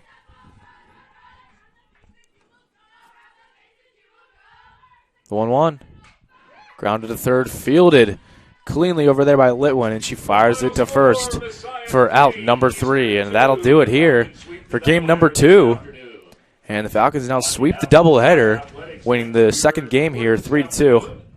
But before that, Falcons won game number 1 by a score 8-5, so a little bit of less offense here. But 2 great games here today by 2 great teams. And great pitching today from Lydia Collison and Maggie Chinadurai. The Falcons picking up the win in both games. Yeah, good doubleheader sweep for Messiah. They'll try to take that momentum into a non-conference doubleheader coming up on the 13th. Here in just a couple of days. Next conference contests, April 15th. They're going to be at home against Alvernia. That's a 1 o'clock start here on Saturday. Yeah, a lot earlier than today. As the sun is coming down, the perfect time as these games come to an end. As the Falcons extend their winning streak out to, I believe, now at 6, right? 6, and they end the Eastern Eagles winning streak of 6. And guess the Falcons advance to 19-8 on the season. 19-8 on the season. 7-1 in the conference. That's very good, especially in this conference that we were in, and really showing how this softball team has done good so far this season. Sure have. Many more games to follow. Stay tuned to GoMessiah.com throughout the next few weeks to catch the rest of the softball action. Yes, and we once again apologize for everything that's been happening this stream so far, having to end it twice. But we're just glad we're able to get to this point and end the game, and Falcons come out on top, sweeping the doubleheader. And as you said, we'll see you again on Saturday against Alvernia for the doubleheader. But like I said before that, we got Elizabethtown coming up on Thursday. So we thank you all for joining, and once again for Go Messiah TV, I'm Nathan Harlacker, joined along with Matthew Fenton. And thank you for joining us. We'll see you soon.